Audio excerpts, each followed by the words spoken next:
Yeah, come get her. Yeah, bring me tea.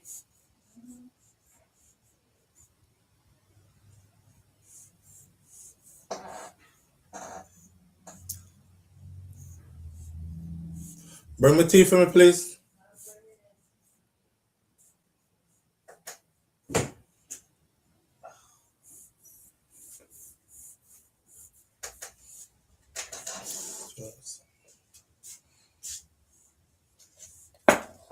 Thank you.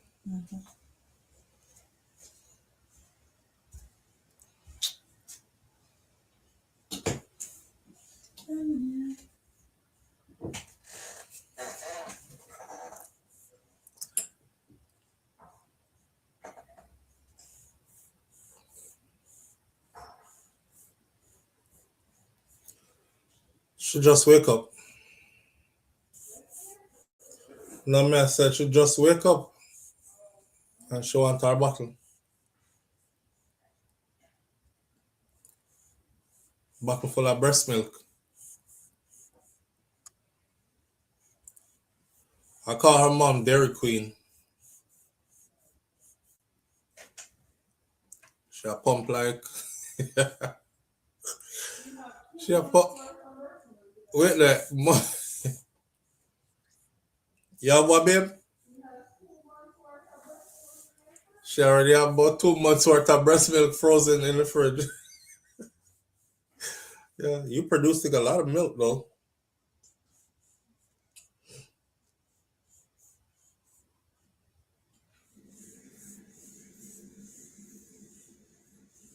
Come grab her for me.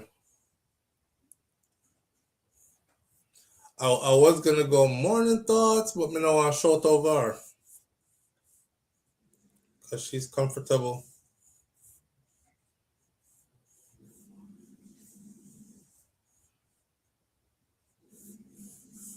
Yeah, babe.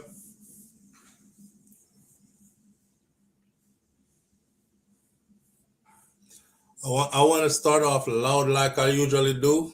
That morning thoughts, morning. But I don't want to. I don't want to be loud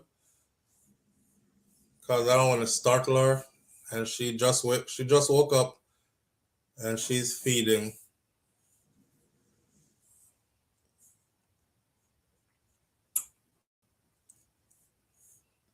If you see our mother have two. A one breast pump that or two. It's one breast pump with two milk catchers. Yo, I'm so glad I'm a man. Thank you, God. God, if I did me fi do all them something, then baby no man, baby not get no feeding. That make me laugh and shake up the baby now. Alright, stop. Mommy, hi pretty. Alright, our mother have two pump and two breasts. If you see the pump them, I swear, I seen them pump cow. I see them pump cow like that already. It's the same device. It just a draw the nipple them so pull out beer milk. And she producing a lot of milk. Me ask her if she has stock up for like doomsday, end of world. I don't know, maybe me can use some of it because if me ever try some and find out so them taste good, you see. Ah, it's a wrap. Me and the little one gonna be fighting over the breast milk. She have to go share. And you know, me try them and find out so them taste good. Shakira have about 60. She have about 60 packet in her freezer right now. She I weigh more than 60. Them nothing they like when we carry Aki come back from Jamaica. And the freezer full up of Aki. The freezer full up of beer milk in there. She came into the world with her own food for real. her mom producing, and I never saw her produce that much milk, cause she never produced that much milk. Well, I don't know. No, I never see her produce that much milk with Kaya Maloney. That milk is flowing. I'm talking. They have these packets that they put them in. The mummies in here are gonna know what I'm talking about, right? We're gonna get loud in a minute. Our mother soon come get her, but we're gonna get loud in a minute. But they have these packets that they put the milk in, and after you pump, right, and put and freeze them. And if you open the freezer right now, a beer of them they see there come in like she and about 20 woman pump breast milk put in there. It's a lot. I told her she was born for this. She was born for this. A whole heap of milk in there. That baby are not gonna short of breast milk no time soon. And she'll run through the breast milk them too, you know. My God. Every minute me look around, she gone through a bottle. Daddy getting loud. I'm sorry.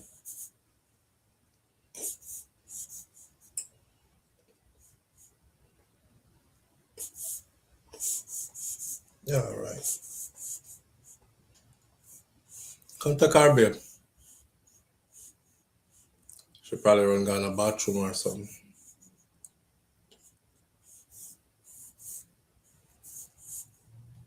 I be trying to give her a break any little way I can. Like the other morning, I got to take her up, our mother in there. She knocked out with her mouth wide open. I saw. I didn't even realize when you came and come pick her up. I had her for like 3 hours. I know. You do look like you're dead to the world. I was. Make you get to sleep. Hey, mommy. Is she quiet? Yes. If she cry, you know she wants something. Mm-hmm. Want to get her from me? Mm-hmm. I don't want to interrupt her feeding. She knows say you do. Say mommy there. That's no money. She more focused on her mom. I say a child abuse when you turn the back of 7. Oh really? Yeah. Well, y'all know that when you feed the baby, when you feeding the baby and you twist the bottle or turn it in their mouth, them says a form of child abuse. Oh. Like you're trying to like rush feed the baby. Just yeah. Me not do it, so I didn't know that it was child abuse. I found myself doing it out of like I don't know if a habit or what. I did that. I think I was trying to see where the milk was, and then remember when you watch one parenting signal, they say a child abuse. But in America, they take everything turn in a signal. Everything has a label. Pretty girl.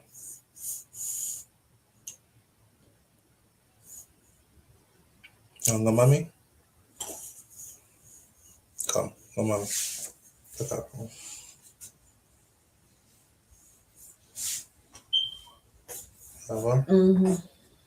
Yeah, we go hold the walk away and then give me hit after.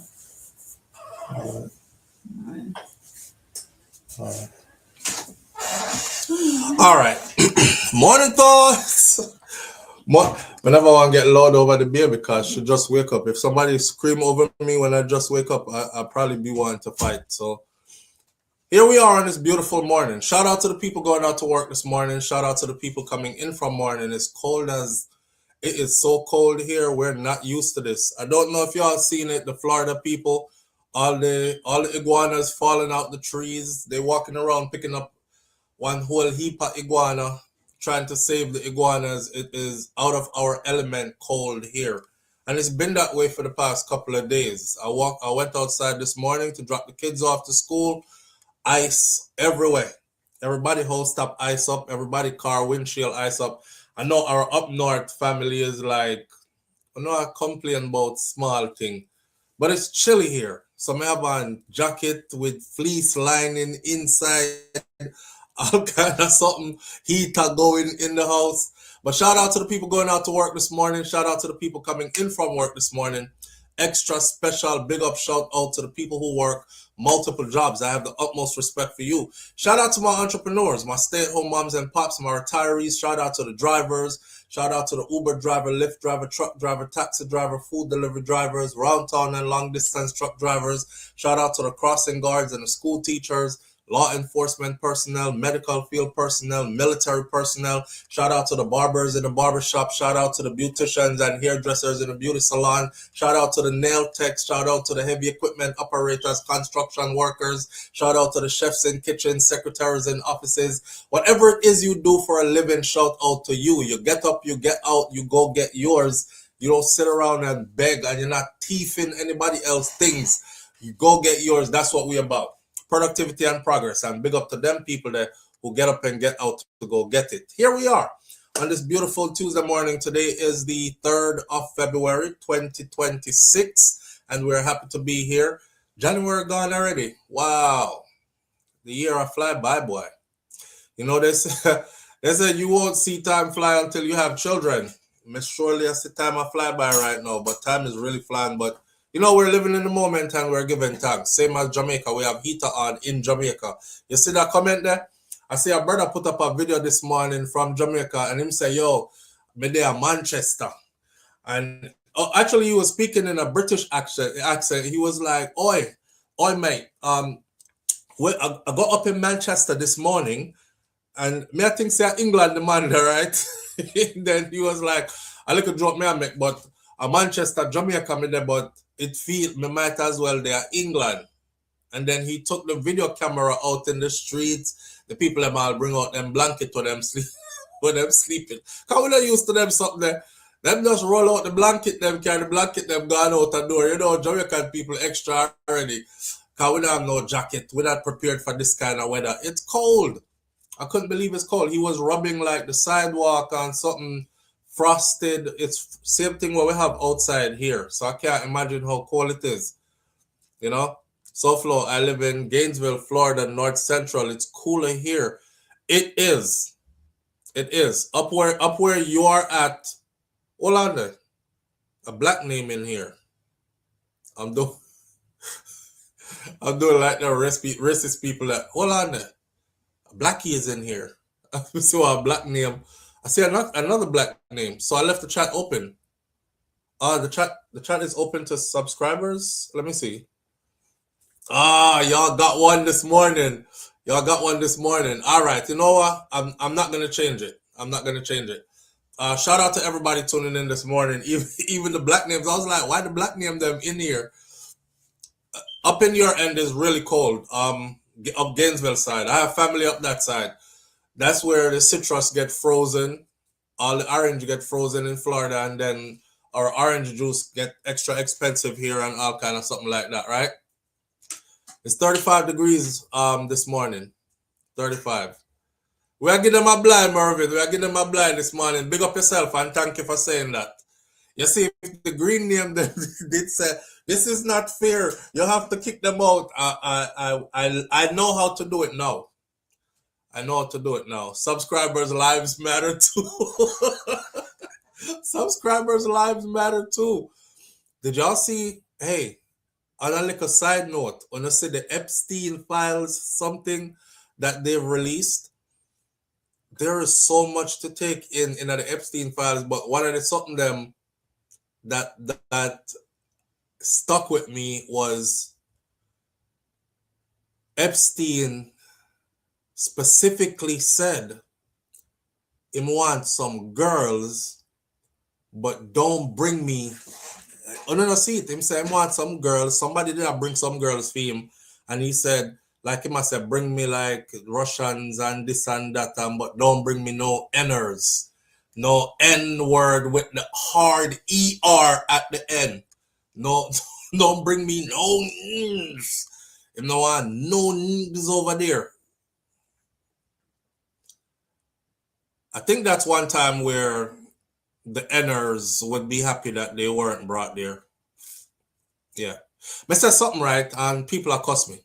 Because I said there would have been many who would have went there and would have gladly gone back And them would not tell anything what happened over there either.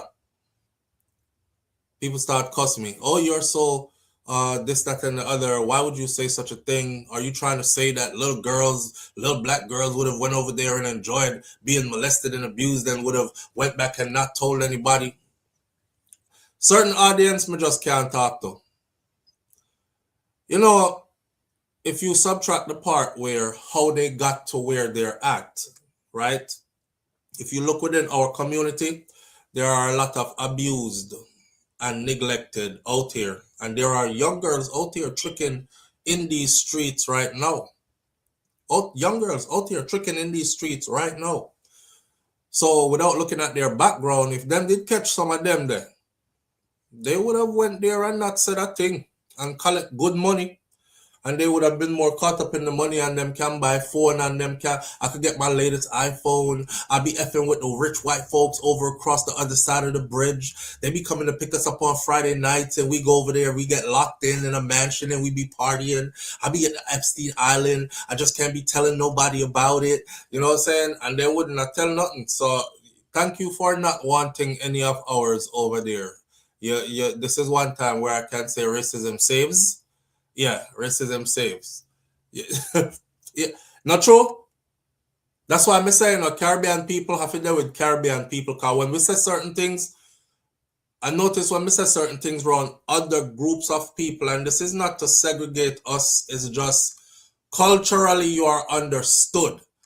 When we say certain things, yeah, big man a teacher Jamaica right now, the young teacher them in them mid-20s, early 30s. Our teacher got up in them 40s and 50s, we tell you. Because there was a couple of articles printed about it recently, not just in Jamaica, but throughout the Caribbean, how the girls are forward. I put argument to the man teacher them. And I met the man teacher do say, me have man already. And please don't think this is new. Me have man already. I'm not a novice.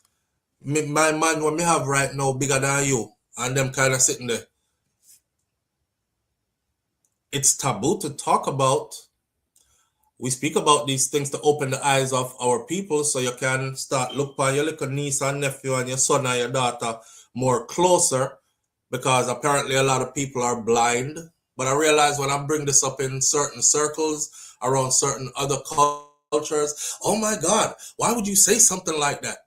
No child would ever be wanting to go over there and be, you're so disgusting. So they tell me, I was getting cussed out the last 2 days just because I said that. Just because I said that. Heck, you have some mothers that would have sent their daughters over there. Haven't we, not true, Nance? Haven't we had these discussions here before? Because it's something in the Caribbean where when Mummy knows is a politician, and Mr. Johnson, who is in the House of Parliament, he is a prominent MP with the X5, well, like our little daughter. She sent her daughter go to him and tell her about, go over there. And what you want to do? Go take a little broke boy them, and then can't do nothing for you. Next thing, them breed you, and you're broke and hungry, and sit down here. Go there with the man. Sometimes they go over there and drop off the picnic over there. I've covered stories over the years on here where I remember one of them, she said her mom was the housekeeper for them first. And you know how we do in Jamaica, you carry your picnic go to work, right? So she carry her daughter go to work, and the man take an extra liking to her daughter. The woman said she can't see it in her eyes, say, I don't know fatherly kind of liking that. But she try to make a man know say her daughter 14. I don't know fatherly kind of liking that, so I'm start ask, she not bring her daughter over there no more. She did think a decent man, because a high society man, right? And she a housekeeper. Him start request the daughter. She said he started asking for her daughter before. How's she doing? Him start take a special interest. Is she okay? How's she doing in school? And all these things. And the mother, intuition, you know what I mean? She like, I wonder if I ask about my daughter so much now. After I bring her over there the one time, then he requested her. Bring her again. And then he offered. You know what I'm saying? So some people fall to that and some don't. Poverty is a hell of a thing, Poverty is a hell of a thing. You have pride But poverty is a hell of a thing. Because when me see woman already talk about, well, no, look at the story we did about the preacher. This was a real story because this was on Jamaican news. That preacher is still in prison now doing his time, but he never get a whole lot of time. He got a couple of years. At first, the church rallied behind him and they were like, God give his me don't know him battles to the strongest soldiers, and it is because he's a man of God why the devil is testing him, but we're gonna stand behind pastor. And then the video come out because one of the little girl them video him, and sometimes all three of them him having in a one bed. And when the video, some of y'all might remember this, him they have whole heap of hair on him back. But him have one pan of backers and the other one a rubbing hair back while him doing thing pan the next one, and the next one a video. When that video came out, that's when everybody was like, oh my God, it's true. Oh my God, it's true. Pastor get catch. But you know how the pastor that did start out? He started out with the mom.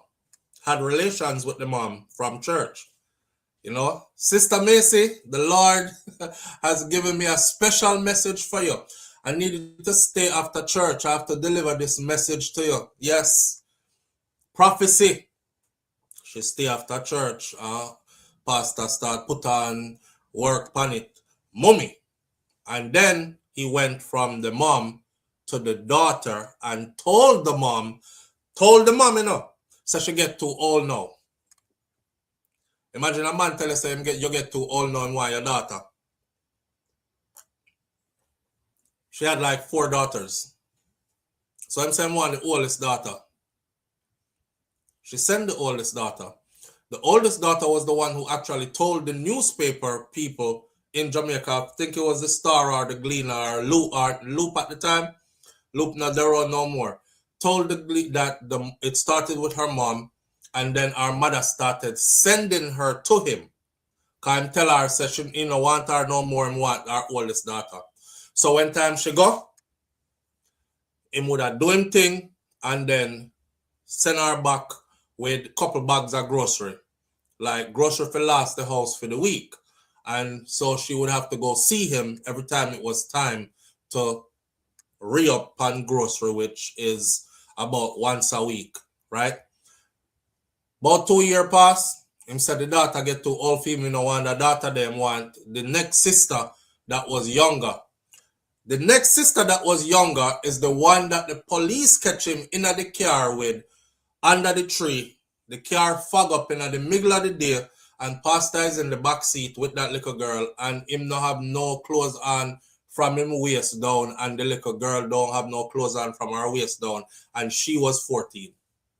So when him get catch with the 14-year-old is how the story busts out that him was with the older sister first, and then the older sister said our mother him did start out with first. Our mother is a single mother, we can't afford things, and him step in as pastor saying we pay light bill and this and that, fix up around the house and make sure we have grocery and all these kind of things, book, school, uniform, all them something that he assumed all the bills, but him want that one there.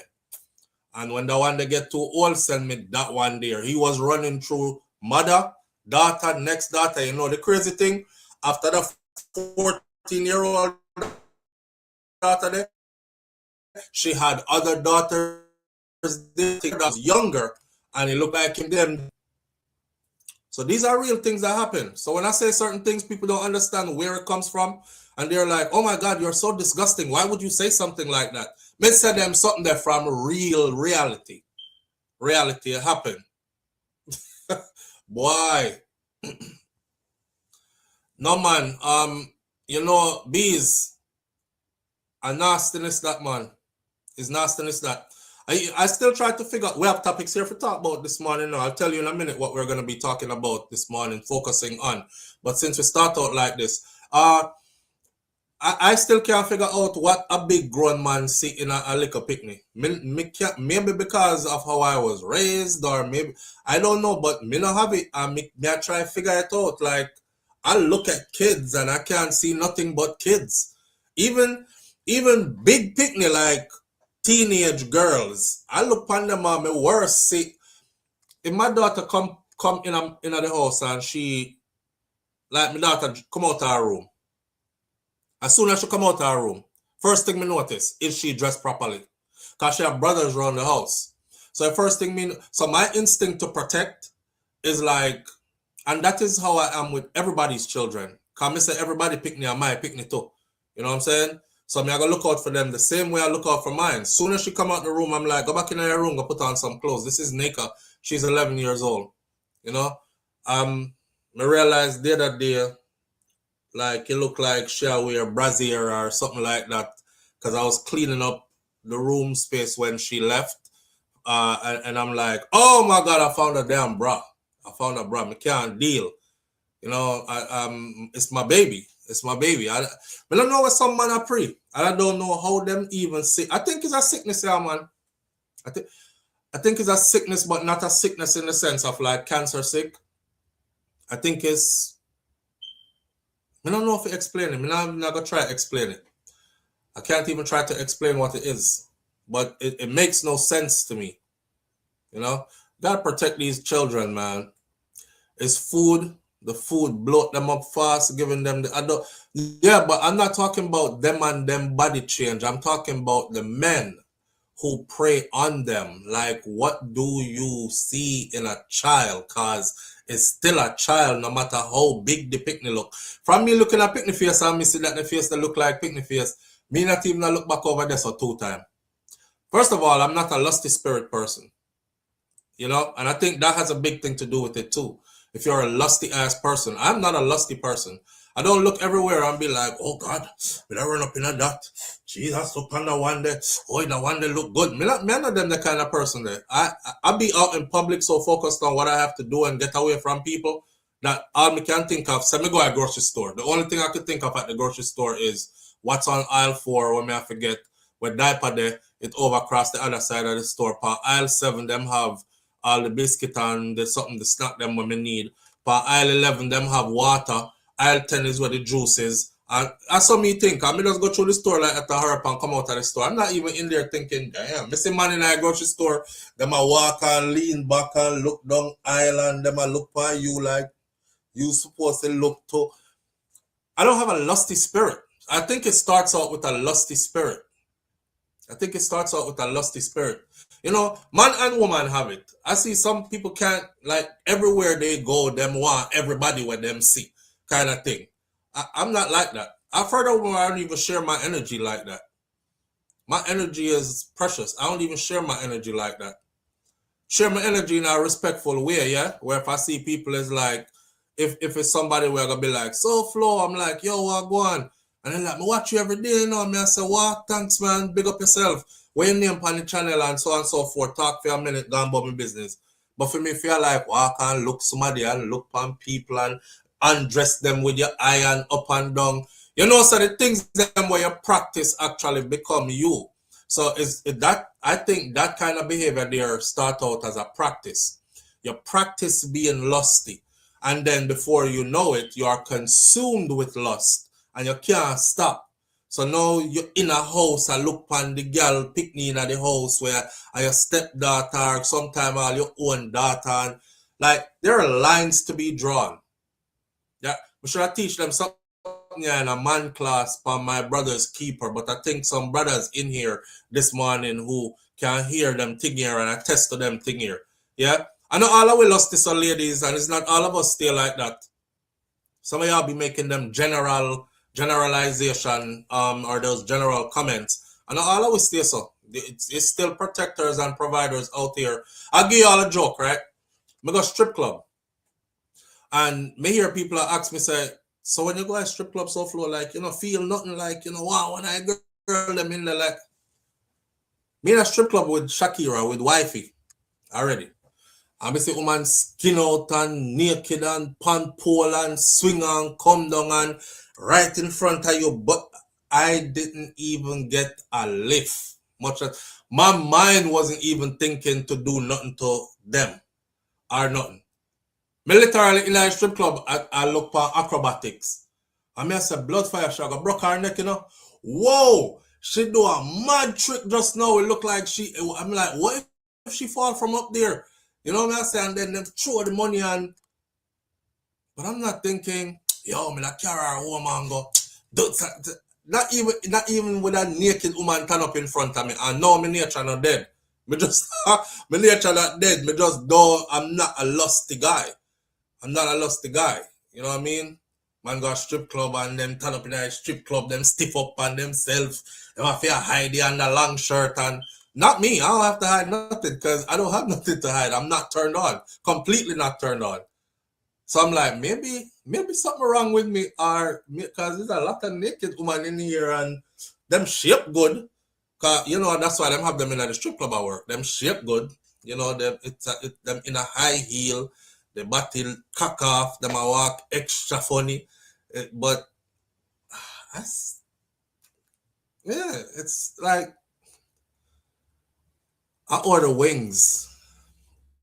I order wings, well done, spicy. You know, let me get a tray of wings and let me get a bottle of something and enjoy the drinks and enjoy the live show and then God I'm yard. But there's nothing there for me. So I don't know. Maybe because I'm so not a lusty person. I think I've practiced being not a lusty person so much that I've mastered being not a lusty person. And maybe that's some people need for practice is being not a lusty person. You know, lust can lead to other things, man. If you're too lusty, it lead to you're never satisfied, and then you start cheating in your relationship, and then the next thing you know, you're in a problem. Next thing you know, your good relationship mash up. Next thing you know, you're picking them gone east, west, north, and south, cause that go on when relationship mash up and picnic involved. Got so much to lose. I practice not being lusty, and I think I've mastered it now. Away I said, hey, I did a baby feed, man. You look like you're forward late. We're not buying and you shouldn't be selling. Lulu Rich says, we are not buying and you shouldn't be selling. Well, very good mind and self-control. Yeah. Bye boy front, stop lying. Bye boy by front, stop lying.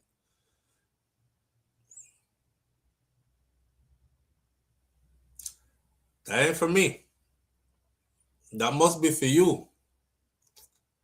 Front has always been free. But I'm not going to sit here and defend myself and go off topic too far.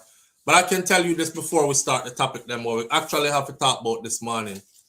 I have never paid for front and I will never pay for front because front is free. And when me I get front, me I give a front too. So if nobody now pay me for me when me I give them, me now pay them for them what them I give me in return. Because when you give a front, you normally I get back front. Not true? Yeah. So for me front worth something too. And front is free. If you had to pay for front, then that's your story. Your story. I've never had to pay for front. But I have no problem I get front. Right? Every man buy front either directly or indirectly. Here we go with this now. So what you gonna talk about now? Hold on them. I'm gonna entertain that one for a minute. So every man buy front, you say. Every man buys front either directly or indirectly. So I guess you're talking. I've heard this before. I guess you're talking about like say if you have a woman, and what you contribute is you call that buy front. That's wild. That's wild. So if you pay the bills them at your house and if you take care of your family and make sure they're okay, gonna reduce that to buy in front.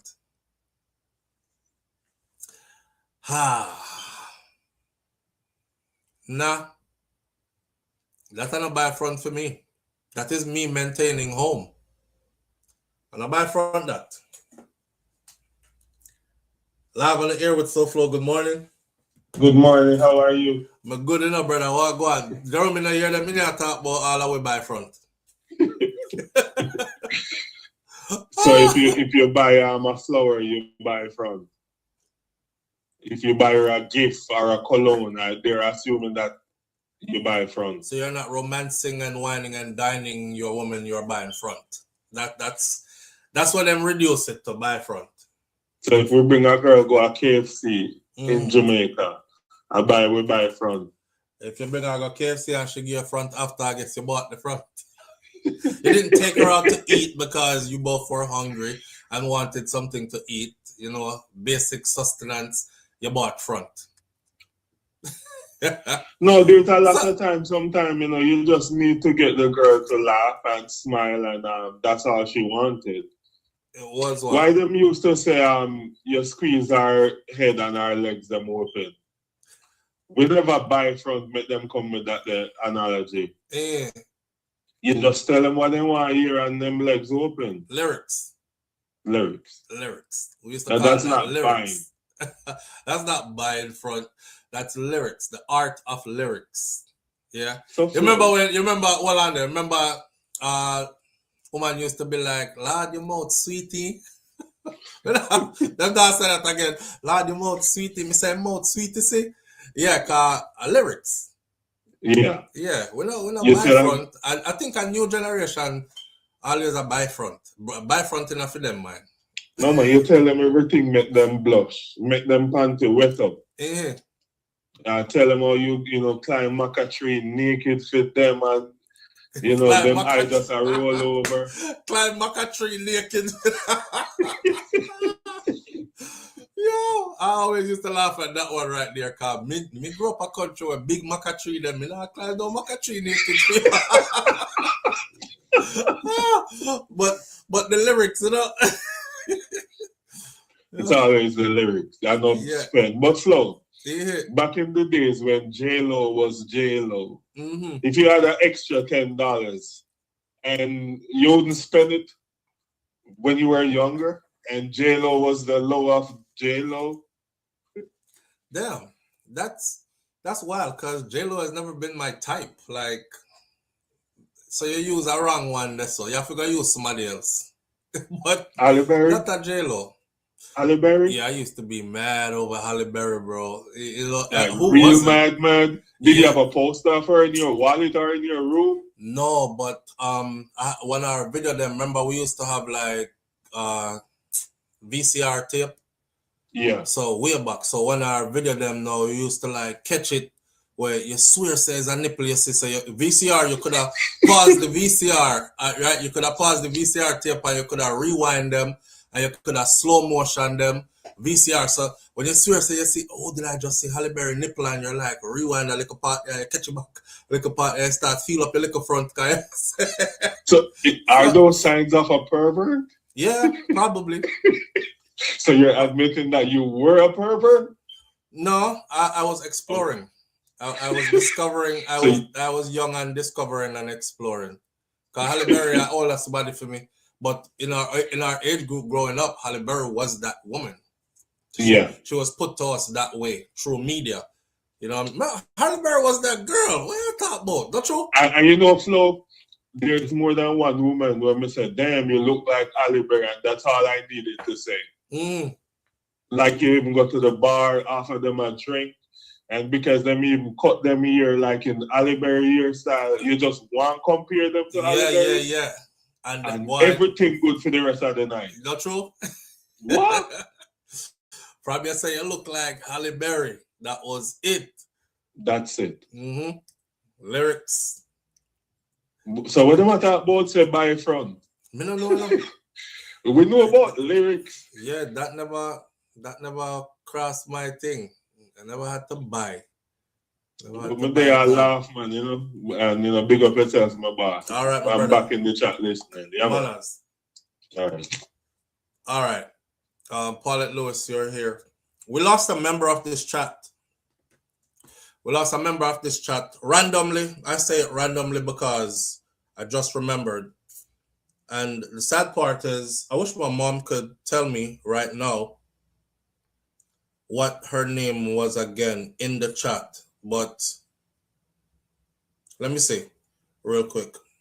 I'm going to give her a proper thank you and send off speech on these things after I get her name. But my mom said, do you know somebody in your chat by the name of, and she said the name and I remember the name then, a name in green. And she said, well, she's dying or she's passing, she's about to die. She's at the last stage before death. Cancer, you know, and then she sent a picture come give me. Her name was Donna. Her real name was Donna. I don't remember what her chat name was in here. Beautiful sister too. But yeah, she apparently knew my mom and she's passed away, so we won't be seeing her name in green again. I think that's my second person that I've seen out of this chat where passed away. Papa Rocky from the UK, a brother who used to talk to me all the time and, you know, give good advice. And then one day I realized he wasn't here anymore. And then his wife finally reached out through email and said, yeah, he passed away just last week. He was sick a couple of weeks before that. So I'm going to keep the family tight. I'm going to check on each other, look out for each other. You know, no man is an island, no man stand alone. It's nice when somebody can check and say, see if you're there still. When you see a name go missing in the chat, we ask about that name. Like if Jerome don't show up, if Mervin don't show up, if Kai Tai Jai don't show up, if Nans don't show up. There are certain names that if they don't show up, and there's no disrespect to the other name them, it's just that these people are here all the time to where you wake up every morning, you see these names, after a while you're like, okay, I haven't seen this person in Lulu Ridges, those kind of names. If I don't see those names, I start wondering what happened to them people. I hope you're doing good. I hope you're doing good. You know, it's good to be in somebody's thoughts. And it's good when you go missing and somebody asks for you. How's he doing? And I haven't seen him in a while. I haven't heard from him in a while, that kind of thing. Yeah. I saw it go, man. But, you know, life is like that for all of us, right? Our time here is limited. We don't know. So we try to live the best we can on a daily basis and try to be the best that we can be while we are here with the time we've been given here. Not mean to sound morbid or anything. Just to put that out there. When I have her picture, but I don't want to put her picture on the screen yet until I get from my mom what her name was in the chat. When I say it, you'll remember it. You'll notice that she went gone and we did ask for her. And I did mention to you that she was going through her health battles. Well, she has finally passed. But I just can't remember the name now, so I'm not put up our picture yet. When you say Audrey, thank God me not call your name. Audrey, if you went missing, we definitely would be calling your name. We definitely would be calling your name. All right. There are certain names here where you're just not gonna forget. June O'Brien, June O'Brien's name is not even in green, and June O'Brien is one of them. Sometimes her name was in green. Beast Boy name not in green, and Beast Boy is one of them. Sometimes his name is in green too. The green names, Dorothy T. The green names, a lot of these green names are names that we will remember. You know what I mean? Where's Mervin? Oh, Mervin, did he go? Wait there. He's sorting out his thing. You can't just, you don't have to say everything. Just say if he must sort out him thing. Thanks for the advice to my son. Very well appreciated. That's what we're here for, fam. That's what all of we're there for. All of we is here to help each other along. Yeah. All right. He's smart, man. He's smart. Your son have a good head on his shoulder and he's standing on business. So maybe enjoy talking to him too. Okay, part-time. Yeah, he'll figure it out. He'll figure it out. All right. Flo, what happened to that lady? She told you you're not her type. Oh, the one that said I'm not her type, she wasn't, her name was never in green in this chat. She was just a comedian and she's on, that's Tati, and she's on TikTok and she normally call in and, you know, do one little old somebody voice like SouFLo. Oh, you do. And she's the one say, well, you know me typing up SouFLo. Me like bad man. Yeah, that was her. But I know who that is. You see, I remember people do. All right. Yeah. 3 million pages. Yeah, them said they didn't want no NRs over there. We're glad. These are our topics for this morning. Make we start jump out with topic then. Jolly and Silvera, the prominent politician, pleads. Please get. What did I tell y'all? But we're gonna get into the story though, because I swear, Miss Ruby, if I had this to do all over again, I probably would listen to my grandparents, and I probably would have gone to law school. If me have to go do this all over again and come back with knowledge of being here before. Because I'm so into like cases and how they get solved and looking at evidence and corroborating evidence and all other kind of shit, something like that. How you put a case together. Me can't say I'm guilty. I come from a mile away unless them do some shady stuff to get this person off and all that. I knew Noel Maitland could not beat his case. He was going to be found guilty. I said it from day one that the guilt was too strong in Noel Maitland case to beat. I also said if Vibes Cartel case did have half of the evidence they had in Noel Maitland case, I would have never advocated for Vibes Cartel them freedom. Vibes Cartel case never had one shred of evidence. That's why I was advocating. Plus, the prosecution did not make their case in the Vibes Cartel case. They sure as hell more than made their case in the Noel Maitland case. Jolan Silvera, we're going to talk about him this morning. Saw it coming from a mile away and said it, right? Once the gun, something happened. All right. We have that to talk about this morning. Jolly and Silvera pleads guilty. We're going to also talk about TPS ends for the Haitians today, but there's an update to that. And then Jamaica appears in the Epstein files. That's why I don't hear me mention the Epstein files earlier, because if an egg, we in the red. And American embassy inviting Jamaicans. Those are the things we're going to talk about this morning. Again, these are your topics to choose from. Chronic Law, dancehall artist Chronic Law, still in custody. Jamaica appears in the Epstein files. TPS ends for Haitians. Jolly and Silvera pleads guilty. Those are the four. You choose where I start right now, 60 seconds, and I will go from there. All right? Flo, look, listen, and learn about this case. All right, him guilty as hell. All right, come, a time for you to choose. Choose starting right now.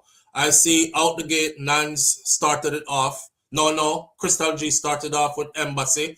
Let's start right there. Nan says Embassy as well. So we got 2 Embassy and counting. Epstein files, 3 Embassy, 1 Epstein file, 4 Embassy, Silvera, 4 Embassy, 3 Silvera, 3 Epstein file, 4 Embassy, 3 Silvera. Boy, I look like me can't keep up, 5 Embassy, 4 Silvera, 6 Embassy, 7 Embassy, 4 Silvera, 6 Epstein, Embassy, okay, Epstein, Silvera is leading, Epstein is close, Epstein is off by 1, Epstein, Silvera, TPS ending, Silverware. Silvera, we're 40 seconds in. We have 20 seconds to go. Epstein has caught up to Silvera. Epstein and Silvera are even. Epstein. Okay, Embassy, Silvera. Silvera leads now by 2.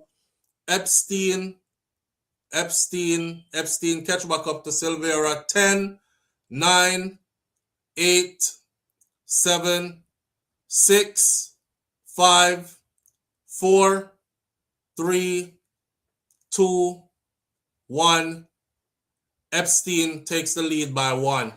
Silvera after. Boy, do you really want the Epstein something? I want to try to figure out where we are the Epstein list. And that this big nasty list where them put out with all this nastiness in there. They release like 3 million something pages. I don't know who they think is going to read all those, but I think it's a tactic. I think it's when you overload somebody with something to them frustrated, most people are going to be like, I ain't got no time to read no damn 3 million pages. That's going to take half my lifetime. So I'm just going to go through social media and listen. Me, I've been reading some of the details in the Epstein something. Let me say something to y'all like this, right? And I want all of you to remember this. Them other people there, they will never join you to tear down their own. Even when they have hard proof that their own is no good, they will never allow you to, and they will never join you to. However, on the other flip side, our kind be quick to tear our kind down to please them. I'll give you an example of what I'm talking about, right? I watch Diddy. I'm going to use P. Diddy as an example. I watch P. Diddy. P. Diddy owns 5 mansions. I watched the coordinated raid of all his mansions, and they made sure that all of them, they are in different areas, different states, and different coasts, all got raided, hit and raided the same time. I watched them do a press conference specifically saying to the public, we intend to take all his wealth. We intend to seize all accounts, business and personal. The DA that was doing the live conference, he went on to say, that's the yachts, the private jet, the businesses, the bank accounts, personal, and I said, damn, they're stripping him of every single thing if he got guilty, right? Remember, I know Diddy case went RICO and went to Fed's trial, and we watched it, and all the dirt that they smeared, we were over here thinking, oh, when them videotapes start playing in court, because that's how they did, right? They were telling us that when the trial starts, the videos are going to, freak off videos are going to be played, and you could anticipate, we're anticipating seeing other celebrities in the act, and possibly underage individuals and people being held against their will, and not a rotted thing also. We end up seeing a man, and one woman when they dealt with for over 10 years. And then the next one is a woman that he was with for over 3 years, who up to the time she was even in court testifying against him, she even turned to the judge them and the rest of the courtroom and said, he pays my bills right now. Even the attorney that is defending me today right now, he's paying for it. And I him, your daddy, I testify against Big Head Gal, but he's paying for all of that, right? Oh, and he gives me a $10,000 stipend every month just for spending, plus he takes care of all my bills. That is not abuse. That sounds like a grown woman knowing what she has to do to keep a freaky man, right? And she say, yeah, me do the freaky things them. You can put me in a luxury community and say, yeah, long as you're down. Yeah, I'll give you an extra 10 grand every month after I pay all your bills too. I went and found out it was $22,000 a month for your rent in the place where she has stay. Marble and glass. Nice place where we can afford to stay now. They took that man on domestic, and I took a domestic abuse case and turned it in a RICO, and I watch black people who are just like Diddy celebrate his demise, tear him down, lock him up and throw away the key, his nasty ass. I'm like, what? How come you're so quiet about the Epstein files?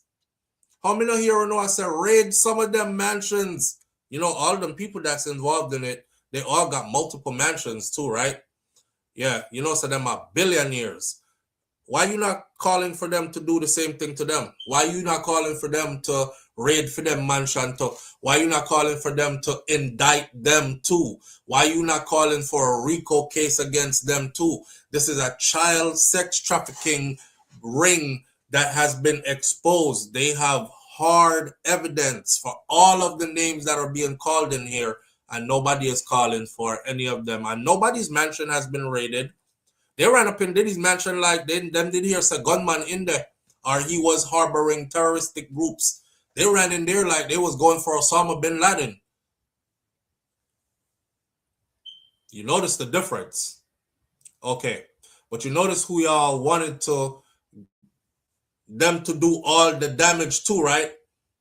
And they found nothing. So how come them find all this now upon them people here around the not say nothing? Everybody quiet. Watch how you've been programmed, man. You've been programmed to celebrate these other people.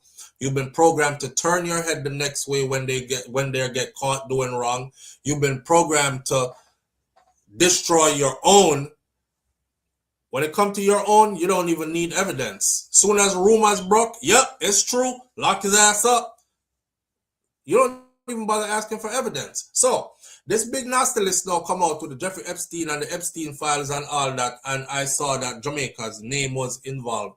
So I'm like, what the hell does Jamaica have to do with this? So I had to go read for my little self, and when I read, what I read solidifies what I have told my audience here for years. Didn't I tell you all that we're different? Especially those of you who are Jamaican. Boy, I feel good to be a Jamaican. No, big up my other Caribbean island them. I always say we are the same people. But something happens special on the island of Jamaica that just cannot be explained. Even we don't really know, right? The DNA and how they arrived at what DNA is there now. I've been told y'all they studying us. Only they think I joke me a make. All right. Email shows that this is what happened in the Epstein files and how we were mentioned there. Convicted sex offender Jeffrey Epstein, email shows that he corresponded with evolutionary biologist Robert Thrivers about genetic research on elite Jamaican sprinters, according to emails that were released by the U.S. State Department of Justice over the weekend as a part of the Epstein files that were being released. The email contains no indication that Thrivers was involved in any of the criminal activities that have been that they're talking about that happened on the island. Just him and Epstein in conversation about studies and experiments about Jamaicans and that DNA. The email shows Epstein provided financial support to Thrivers over several years, though it remains unclear whether he funded the sprinter research, it's called, specifically. He was running a research called the sprinter research. Thrivers nonetheless kept Epstein informed of his progress over time on this particular project. So this is from 2014. In 2014, before 2014, but in 2014, Thrivers wrote that he would be measuring at least 73 elite sprinters in Kingston, Jamaica. So I'm going to fly into Jamaica to measure 73 sprinters. Me no know what measure mean when he said he would be flying in there to measure them. At least 73 elite sprinters in Kingston, Jamaica, including Shelley and Fraser Price. And he was aiming to create what would be known as the world's first elite human sample for genetic analysis. You heard me? You heard me? I try telling us that one is a blueprint and them still I try figure out. I knew that when they were super question. First of all, this is how it went. Put everybody on the same page. They were like, one scientist said, nah, something is super off. You mean to tell me, he said it just like this, you mean to tell me that a little island in the Caribbean produce all these elite athletes out of that little space? They don't even have the wherewithal to the level of training that we take our athletes to. They don't have the proper this, they don't have the proper that. I mean, I watch my talk, you know. I mean, I get angry in my spirit because I say, I would have money I try to sell, like him I try to sell with upon drugs or we are cheat or something. Not knowing that it went way further than that. So I'm watching them. They started inquiring, let's find out what Usain Bolt eats on a regular basis. Around the time the Usain drop a documentary. Now, you might watch documentary just to watch it, right? Because, yeah, it's Usain and see the people them are cheering. Me, I watch it for something different because I heard those people talking. So while I was watching it, I'm mapping how Usain actually move. Usain, when he was an athlete, he did not use AC. He not lock up in a house and turn on AC. He had the AC off. The most he would use was the ceiling fans to circulate the air, and he opened all the windows and the doors in wherever he was staying. Him eat dry food, like him not eat junk food. Him jerk the chicken, and I mostly jerk chicken him did not eat. And yellow yam, roast yam, or boiled yam, and them other kind of something there. I realized that yam was a big part of his diet. When them go finally ask Usain now, after that documentary they drop, so Usain, what do you eat? And he said, yellow yam. Remember, I know, as a Jamaican, if you know, say, Trelawney, a yellow yam capital that. So it made sense. That's over which part Usain come from, right? I said, damn, Usain tell them about the yellow yam. But even I was laughing. Because look at me not knowing that yellow yam was actually that powerful. Which I went to go do my own research about yellow yam after that. I mean, I said, blood fire. Yellow yam have components in it that dilate your red blood cells. It's kind of like what they use to get flush. When I talk about flush out the system, I talk about circulation, turn up, right? And you already know poor circulation in a man is a bad thing, because even just forget a front end lift, your circulation have it good and working. When your circulation don't work good anymore, your teeth can't even turn up no more, so on and so forth. So yellow yam is a good thing. So when you say and throw it out there, yellow yam, Michael, the sprinter, Michael, I forget him last name, somebody will remember it in a minute. It was his world record that Usain Bolt broke, and his world record stood for a long time before Usain broke it. But Usain didn't just broke it. In broke it, Michael Johnson, thank you, Nance. Michael Johnson, Usain broke it and set to a new one. Then he broke the new one and set to a next new one. Then he broke his own record 2 times and set to a new one. Even Michael Johnson was like, nah, something is off. I'm going down to Jamaica. If y'all remember, he went down to Jamaica. But he think I joke him a joke. He went down to Jamaica. They were collecting data on us the whole time. They got together, they organized, and they were collecting data on us. Them want to see where we are eat down there. They even came out with a documentary that talked about, okay, one of the things that we realized that Jamaicans are so fast, even the slow ones are fast, is because of the games that they play while they are developing, while the brain is still developing as children. And them sure they picking them up, play dandy shandy, and you're running and middle, and them a try lick you with the ball, and you duck, and you jump, and you skip, and you know me, I said them kind of something there. And then they showed the hand games that the picking them used to play, and jump rope and them kind of something there. And they're like, their fast twitch muscles and their hand-eye coordination skills and their balance is superior to others. Our hand-eye coordinations, I test them, I test with, I tell with their findings of us, These are things I never paid attention to, right? Hand-eye coordination skills above normal than most others. Balance and coordination. And that's true. Because when I carry my little Yankee picnic them go to Jamaica, for the first couple of days they're there, when them run outside, you hear, them drop.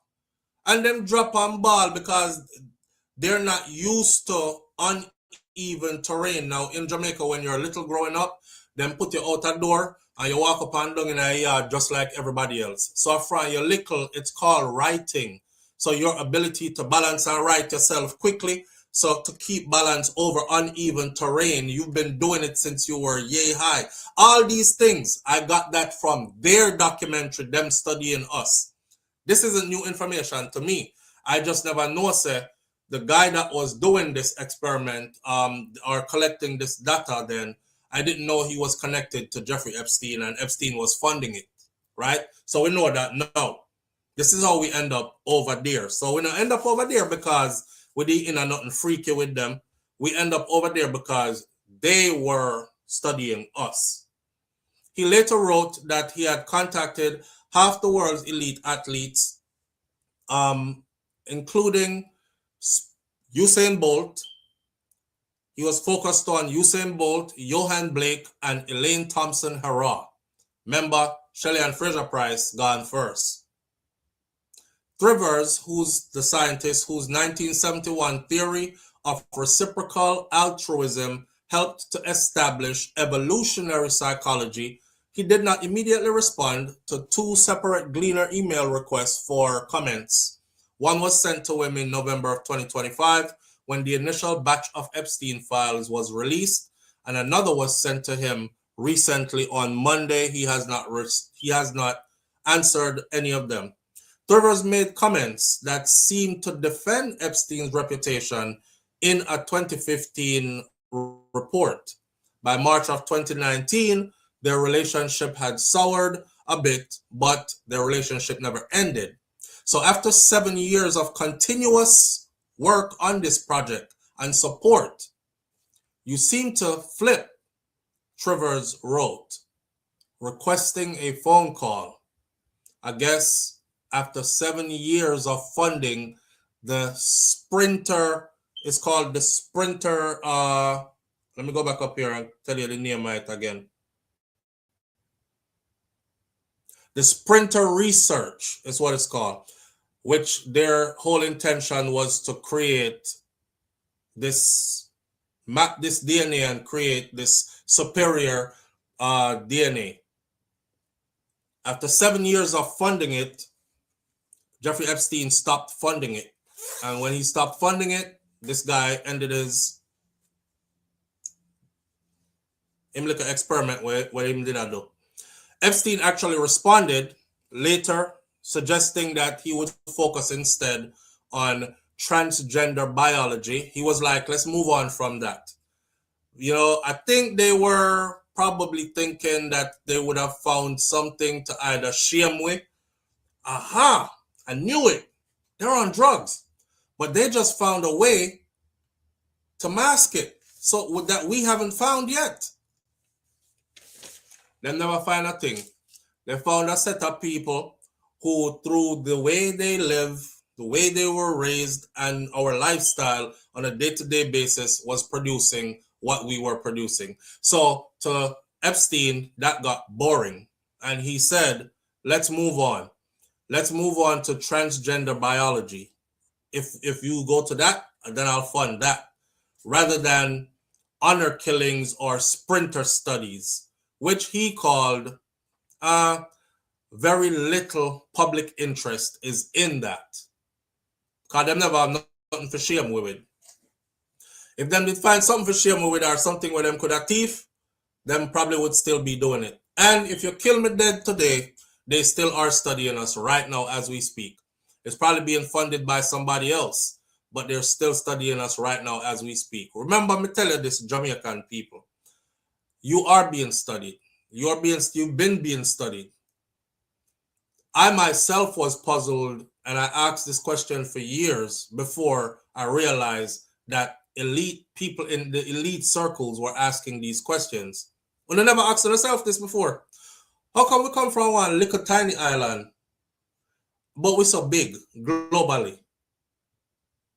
You never asked yourself that before? If you've never asked yourself that before, then you need to ask yourself that now. How come we come from such a little tiny island with our little unique culture, but we're so big globally. This is not me inflating our ego. This is what we are. This is what we are. You know what I mean? And guess what? They must study we. They must study we. Now, I'll tell you something else. On the sinister side of things, Jamaica, as far as human trafficking goes, Jamaica is up to its neck in a that they do the pit there, human trafficking. And you wonder where our people be going. People go missing and have never been seen or heard from again. And you know, we just look around and we say, man, maybe I run off gone a foreign. I don't believe that. I don't believe that. Especially since doing studies and learning that the ideal person to, do y'all know who the ideal person to donate internal organs is?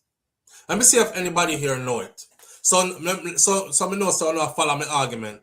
I guess why if you turn on the AC or turn up the heater or something in here. I have to take off a jacket here. Let me see who knows what the ideal person for donating internal organs is.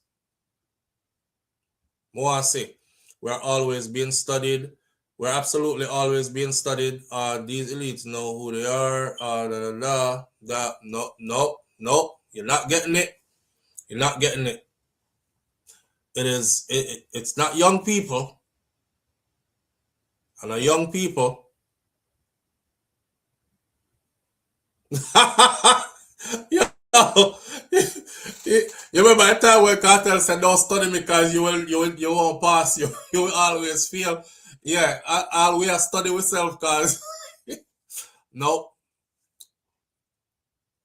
The ideal person to get organs from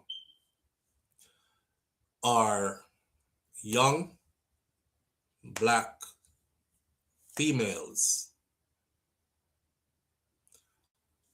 Young black females. That's the ideal person. Young black females first. Young black males second. Yeah. So if they're finding that you are from a pool that they see as a people with a superior type of DNA, then they come looking in that circle.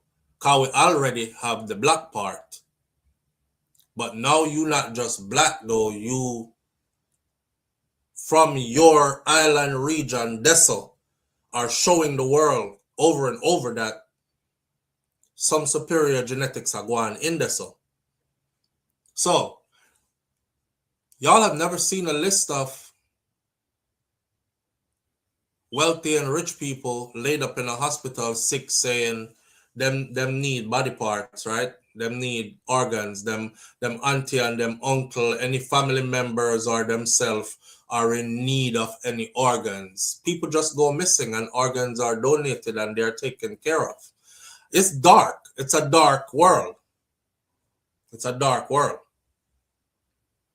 So yeah, that is who is the number one choice for.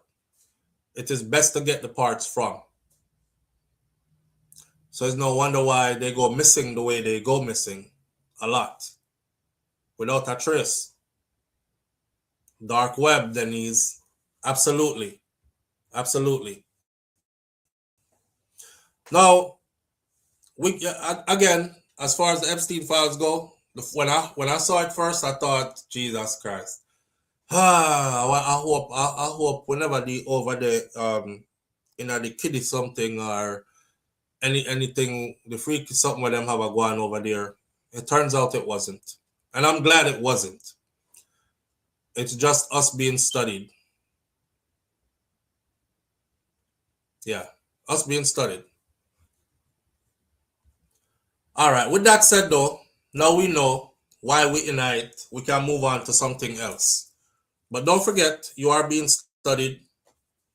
Don't forget to also keep your wits about you, because human trafficking is real. While we're speaking about that, it's real, as in it happens here. No, some of you women, especially, you will go somewhere and end up not making it back to where you were thinking you were going. And I know you walk around thinking, this can't happen to me. Me a big man. Nobody know want me anyway. This can't happen to me. Maybe I need to do a little bit more studying on the makeup of the so-called black woman. And you will be surprised. For those of you who know already, you know, right? But it is from her that everything else and everybody else came, which makes her an easy match for everybody else. That means you are a high prime target. High prime target. Yeah, they got a lot of stuff that still hasn't been released. But what I noticed that's happening is anytime you use it in the headline, they tank the video. Anytime you discuss it too long and keep on repeating that word, they tank the video. So it looked like it's an effort to get people to stop talking about it or something like that. Yeah. Anyway, what you say? You never know June Johnson? You know now. You know now. So be careful out there. All right. Let's talk about, cross that off the list. I'll go into the chronic law update real quick. So somebody that asked me, SouFLo, if you're not hearing nothing about chronic law, I'll just do a 5-minute thing on chronic law update while we go into the next thing we're going to talk about is Jolly and Silvera. Chronic law is still in Alligator Alcatraz. That's what we call it here in Florida. That's not its real name, but that's the name it's been given because it's out in the middle of the Florida Everglades. And I remember the governor of Florida saying, yeah, we don't have to spend a lot of money on security out here because any one of the detainees that escape from the facility itself, they won't make it to the main road because they're surrounded by alligators. They also had videos of independent journalists who were allowed to go out there to film how the place stay and these kind of things. Does not say your favorite artist, Chronic Law, is not in any luxury place. He is still detained. He is still at Alligator Alcatraz. According to his manager, he does have legal representation, which means he has lawyers working on his behalf, but no further information has been released. And again, the Jamaica media tried to get information about him because he is a prominent entertainer out of Jamaica that is being held at one of these facilities. So they try to get some information. What's his status? What's he there for? Etc. And they were told that they cannot release any information about him. Freedom of, I think it has something to do with his right to his privacy. They cannot release any information about him unless Chronic Law himself tell them that it is okay to release all that information about him, like what he got picked up for, why he is in there, what he's facing, etc. Them not have nothing upon him. So I'm just dead Alligator Alcatraz still and sitting there waiting to be released. We're gonna leave it at that. All right. Where's YouTube keep blocking my comments? SMH. Well, that don't have nothing to do with me, fam. I hope you know that. But there are keywords that they look for, and once those keywords are included in your comment, them automatically block the comment. Yeah, I mean, he's in the swamp with the crocs. He's in the swamp with the crocs. Wish him all the best still, you know. I don't want nobody get into those kind of situations. I'm not. By the way, for the people who are believing the rumors about why he was in there and all this, just know say it's rumors. It's rumors. Because nothing has been confirmed. Nothing has been confirmed by his management. Nothing has been confirmed by him. Them have stories out there, but nothing been confirmed. So until we get that confirmed, is rumors. All right. Moving right along. Julian Silvera. Julian Silvera was once a prominent politician in Jamaica, a sitting member of parliament, who also, you know what, my alarm is bothering me. They keep on, that beep that will keep on a go. If we hear it no more, I have to get up and turn it off. Julian Silvera, prominent politician, finally pleads guilty. But there's so much I have to say here. Let me pull up what will coincide with this that I'm going to need for you right here. Let's go to...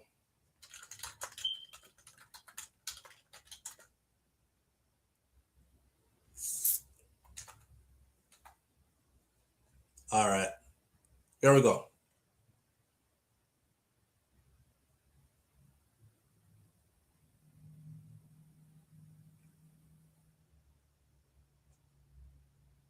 All right, so Julian Silvera, former member of parliament, has now admitted to manslaughter in his wife's death. The prosecution today to indicate if the lesser offense will be accepted. Obviously, they're going to accept it. Why did they give it to him in the first place, like as an option? You know what I mean? So Jamaica will learn today, whether the Office of the Department of Public Prosecution or the ODPP will accept a manslaughter plea that was entered on Monday by the former People's National Party Member of Parliament, MP Julian Silvera, in the 2023 shooting death of his wife, Melissa. Straight off the bat, I'm going to say this: it should not be accepted. And if it is accepted, then that's a clear sign that the DPP, Department of Public Prosecution, is again doing exactly what they have done to many other cases over the years, right? The man killed his wife. Not only did he kill his wife, his children were there. Him killed the wife, him cover it up, or tried his best to cover it up, and at last minute pled guilty to a lesser charge. He's not deserving of a manslaughter. So in a shocking twist to the high-profile case, Silvera pleaded guilty to the lesser offense 2 years after pleading not guilty to murder and using a firearm to commit a felony. His murder trial was scheduled to start on Monday in the gun court division in the Supreme Court in downtown Kingston. On the day his trial was supposed to start, him just dash out a guilty plea, but to a manslaughter, not to murder. The media were not allowed inside of the courtroom as the case is an in-camera matter, as gun court sessions usually are. This is just how things are in Jamaica. At gun court, no media is ever allowed in. That's if you want media in, they're gonna have to change the laws. So this wasn't a special privilege for him. This is just how it went. So news media was told that as the trial was about to get underway, Silvera just suddenly pleaded guilty to manslaughter after being asked to indicate whether he was guilty or not guilty of the two offenses from which he had been charged. His attorney, none other than Big Dog, Peter Champagne, declined to give a comment on what the next step in this case will be following this development. The matter is therefore now before the courts, and it is an in-camera matter, and I cannot comment at this stage, was all Peter Champagne was willing to say when he was pressed by journalists for answers. Even prosecutors shied away from commenting on the matter. That's weird. However, a source explained that in a case such as Silvera's, prosecutors would have to indicate whether they are willing to accept that manslaughter plea or not. And according to the source, there are a number of steps which will have to be taken before the prosecution can arrive at the decision, which includes an adjustment of the indictment. It was unclear what will happen to the charge of using a firearm to commit a felony, but Silvera and his legal team appeared confident that a decision in their favor would be arrived at today by the prosecutors. The nerve. Appeared confident. So basically then, him just going to court on the day when his trial is supposed to start, him and his attorney just said, we're pleading guilty to manslaughter. But you're being charged for murder though. So who gave you that deal? You're being charged for murder, yeah, but I'm willing to plead guilty to manslaughter. So when Melissa Silvera was found dead, and even that plea tells you he's guilty and he's trying to still get away. Selfishly still looking for a way out. They already, of course, talked about manslaughter carries less time than actual murder. When Melissa Silvera was found dead on November 10th of 2023, it was believed, based on initial reports, that she had died in her sleep due to natural causes. Her funeral was held 2 months later in January of 2024 at the St. Andrew Parish Church in Halfway, just under 4 weeks after investigators upgraded her cause of death to a murder. So first they said it was manslaughter. First they said it was she died in her bed of natural causes. Her close friends and family and so forth said that no make no sense because she was a very healthy person with a healthy lifestyle, and for her to just drop out like that, something in a something. And another autopsy was ordered. Independent autopsy. The autopsy came back saying she had been shot because they found at least 3 bullet fragments inside of her, right? So this man, obviously, if you're tracking this, that means same with a shooter, and when you get shot like that, blood, so you would have to clean up the surroundings. Hence the reason why they found out that all the furniture in that room was changed. Even the tiling on the floor was changed. Who have time for report tiling or tile over tile? We did that there already. Tile out the whole room, new tile, new furniture, everything. So they would have had to have done all of that. Then they would have had to have washed and cleaned down her body. Then they would have had to redress her in a fresh clothes and then lay her back in a bed in her matrimonial home, in her room, and then say she passed away in her matrimonial bed from we don't know what, seems to be natural causes. You know, this is another case just like the Noel Maitland case where he got a lot of help. Him get help to cover all this up. Who are the people that helped him to cover this up? And I bet you they will not be found, hunted down, found, or prosecuted. But he didn't do all this by himself. The person who come and tile out the room know what them did that tile out the room for. The person who helped him move the furniture them know why they was moving and replacing those furnitures. Him alone never clean her up and change clothes and lay her back in her bed. But they won't go all the way in. And that's one of the things that I had a problem with the Jamaica DPP. When Paula Llewellyn was there, that was my beef with Paula Llewellyn. If you look at my videos over the years, I always said Paula Llewellyn, that wicked woman. And people used to be like, what's she wicked for? She wicked because she prosecute your favorite artist. And I'm like, no, she wicked because a couple of cases that I followed. The answer was clear and easy to go get it. And Paula Llewellyn threw in the towel. Nothing further, Your Honor. I said nothing further. I'll give you an example.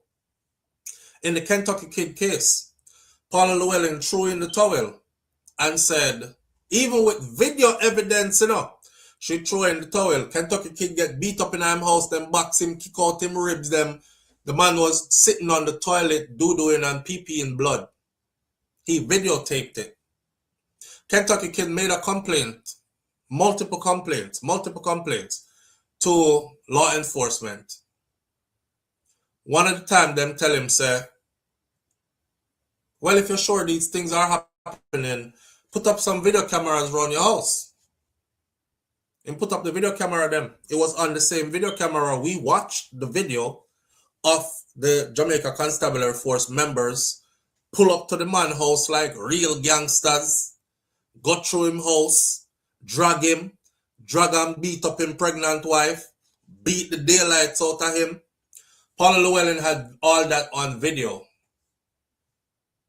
And when they went to court, she said she don't have nothing further. So nobody was prosecuted on that. Poor Kentucky Kid come back to social media and him said, them will kill me, Them are going to kill me. And I don't want my death to be in vain. But them will kill me. And they killed him. They killed him. Shortly after. Kill him and make up some story, but okay. The Kajil Mays story. Paula Llewellyn again. This is DPP, Paula Llewellyn again was head of DPP. The taxi driver was carrying the young man in the taxi. The X6, that was that year, new X6. I don't know, say a brand new X6 that is in the year that you are in is not no little bit of money and is not a car that the average Jamaican can afford. Somebody was driving that X6. The road was wet. It was raining heavy. The taxi collided with the X6. There's something that's called vehicular DNA, where if I'm driving a red truck and you are driving a blue truck and my blue truck and your red truck collide, my paintwork is going to be left in your vehicle. Your paintwork is going to be left. So we're going to exchange. That way, we can tell, say, are the two same vehicle them will collide. The brother who did not drive the X6 fired into the taxi and killed a young youth named Kajil Mays. I watched Paula Llewellyn try that case there, and give up the case. Nothing further. Is many a cases should do that too. And every time they did it, it was somebody who was a prominent individual who was involved in, who they designed a way to let the person go. So now that Julian Silvera, a former member of parliament and somebody who comes from old money, is in this situation and jump up and say, we will plead guilty to manslaughter after a murder charge in Depan. And now the DPP must decide if they want to accept it or not. I'm telling you right now, DPP are going to accept it. And I'm saying this because I'm trying to pull their coattail and force them to not be so predictable and don't accept it. But more than likely, them are going to accept it. Them are going to accept it. Super reasonable doubt. Same love Paula. They ain't no love her then, man. Go find her and marry her too. So when Melissa was found dead on December 10th of 2023, they first believed what they made the scene to look like, right? No blood, no evidence, no nothing. She died in her sleep. I want to know which doctor pronounced her dead and said it was of natural causes initially. Because that doctor there is a part of the attempted cover-up. Investigators had upgraded the case to murder after an autopsy revealed that fragments from bullets were found inside of her body. Sources then said that a unique identifier for each licensed firearm in Jamaica, which is stored by the Firearm Licensing Authority, was used to prove conclusively that the bullet which killed Melissa came from a particular gun that was licensed to her husband, and the sources added that initial ballistic tests had not shown that the gun had been fired. Yeah, right. At the funeral, Jolly and Silvera wept openly. And remember how he did I cry? Holding the little boy after he done kill the little boy mother. And he was sobbing. One of them there, like him, run out of ear uncontrollably. Remember what I said to my audience? I woke up one morning around then time there, and the headline was that he has been asked to turn his personal firearm in. And we discussed it right here. And I said, him not turning in personal firearm because him couldn't have been so stupid to use his personal firearm to kill his wife and then still keep his personal firearm on him. And then when police come and say, let me get your firearm so we can go do ballistic on it, you actually give it to them? That would be dumb. The next headline said, Julian Silvera surrenders his firearm, his personal firearm. I said, yeah, him surrender it because him know says not it killer. Time went by, ballistic test come back, said bullet fragments inside Melissa match Julian Silvera's personal firearm. Fast forward to now, that is the exact piece of evidence why he pled guilty. Because personal firearm came back showing that it was tampered with. Let me tell you something about gun. Every gun has a fingerprint. That is how they know that, oh, this murder was committed by a ghost gun. This murder was committed by a gun that we've been trying to trace. A ghost gun is a gun in Jamaica where they've been trying to trace these guns. They come into the country, Jamaica, them come in our country, and illegally, so they are not no database. They're not in the database. They just start popping up in different murders. Like the same 9mm is who killed John down at Clarendon, and then that 9mm disappear off of the scene. And then 2 months later, that 9mm kill Stephen around a McGregor Lane in a Spanish town. And then it disappear off the scene. And then 6 months past, that same 9mm kill somebody now down a Mandeville Square. And then 2 more months later, it kills up. So the gun hot, right? That's a ghost gun. The way they're able to track that gun like that and say it's that same gun that's doing this, that, and that without even having the gun is because every gun has a fingerprint in it. So you fire that gun, it's going to say, this gun came from SouFLoTV 40 caliber Smith & Wesson that is registered to him. And that happened with Julian Silvera. He paid somebody to frig up the inside of him gun, so it would mess up it wouldn't leave the trace. That's why him hold on to this gun, because he was confident that whoever he paid to frig up the inside of it to mess up the gun's fingerprint, he thought they did a good job. So when them come to him and them say, give me your gun, we're going to have to take your gun, sir, because we're going to take it for ballistic testing. He say, here it is, go on with it. Me never do nothing. I mean, no, say, me never do nothing, take it. Not only did it come back saying whoever did that didn't do a good job of messing it up,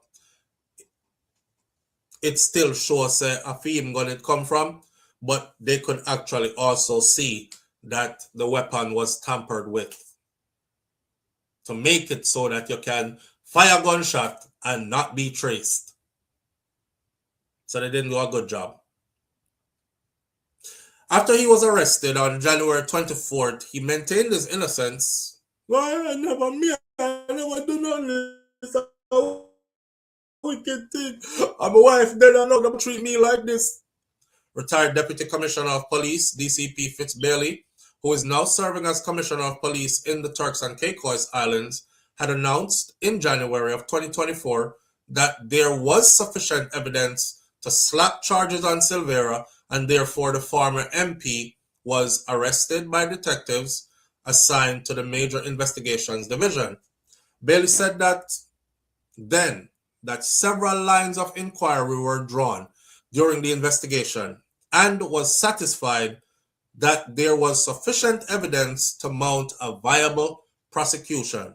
6 days after Melissa Silvera was laid to rest, Jolyon Silvera was arrested, and at that time, the DCP, Bailey, said comprehensive work was being done to uncover answers in the case so that the family of the deceased and the public would see that justice was served.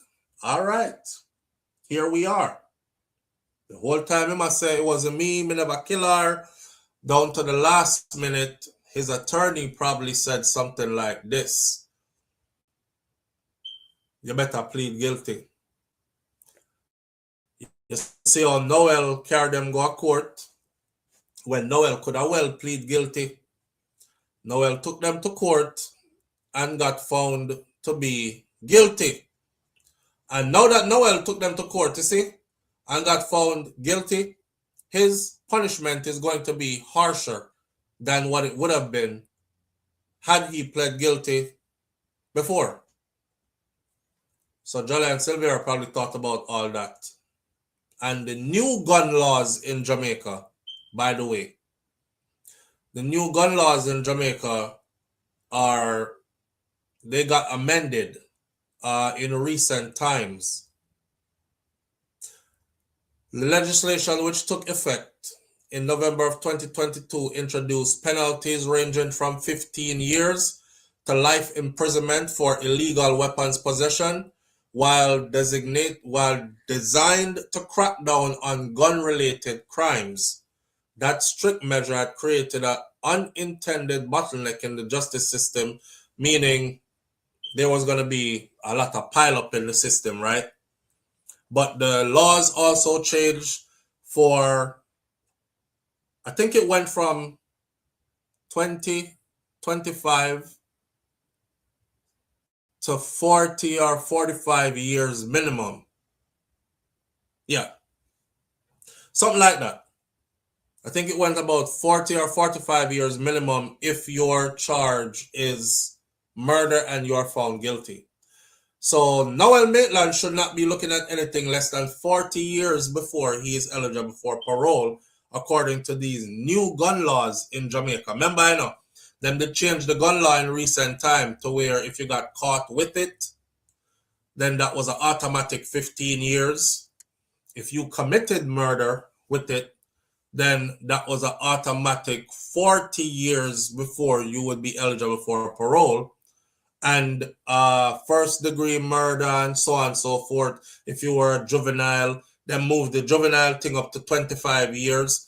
I did a video over here where I was warning the youth, them and me, I say, youth, if you are considered a juvenile right now, on first offense, at 25 minimum, them a give you. So you don't want to be going into prison at 17 years old, and your first charge you catch 25 minimum before you're even eligible for parole. You might as well go find something else to do. Well, for adults, it got moved to, I believe it was 40. But let's see. Let's see if they're going to honor that, or if them only save them kind of penalty there for poor people picnic. We'll see. We will see if they accept his manslaughter plea, and we will see how his sentencing goes, as well as Noel Maitland's sentencing. This is very interesting because here you have a member of parliament and then you have a police officer. These are two people who the system would usually try to protect. Can them look out for them own, right? Right. Well, say 3 years them all give him. DJ Kid, you think I'm gonna give him 3 years?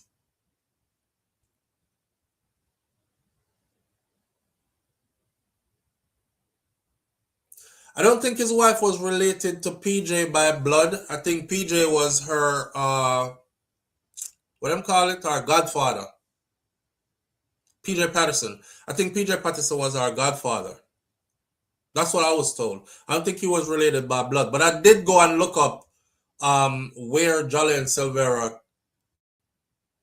family came from. If they were prominent people in Jamaica. Because if you find that information, then you can pretty much tell the outcome of this case. Prominent people and their offsprings do not go to prison for lengthy periods of time in Jamaica. I was surprised the little youth from Upper Huey who burned up the girl, put out Iron Panara, all these things. I was surprised he got prison time. Like, got to stay in prison. Because when I looked up who his dad was, I was like, damn, he's definitely not going to prison. I hear them too now. Jamaican people are something else, you know. Especially black Jamaicans. Our black Jamaican people. Hear them. Lord, the way how him light skin and him eye them, him pretty eye them, and his skin looks soft, you know. And him curly hair. This a youth not built for prison. Them fi find something else to do with them, man, cause him not gonna make it.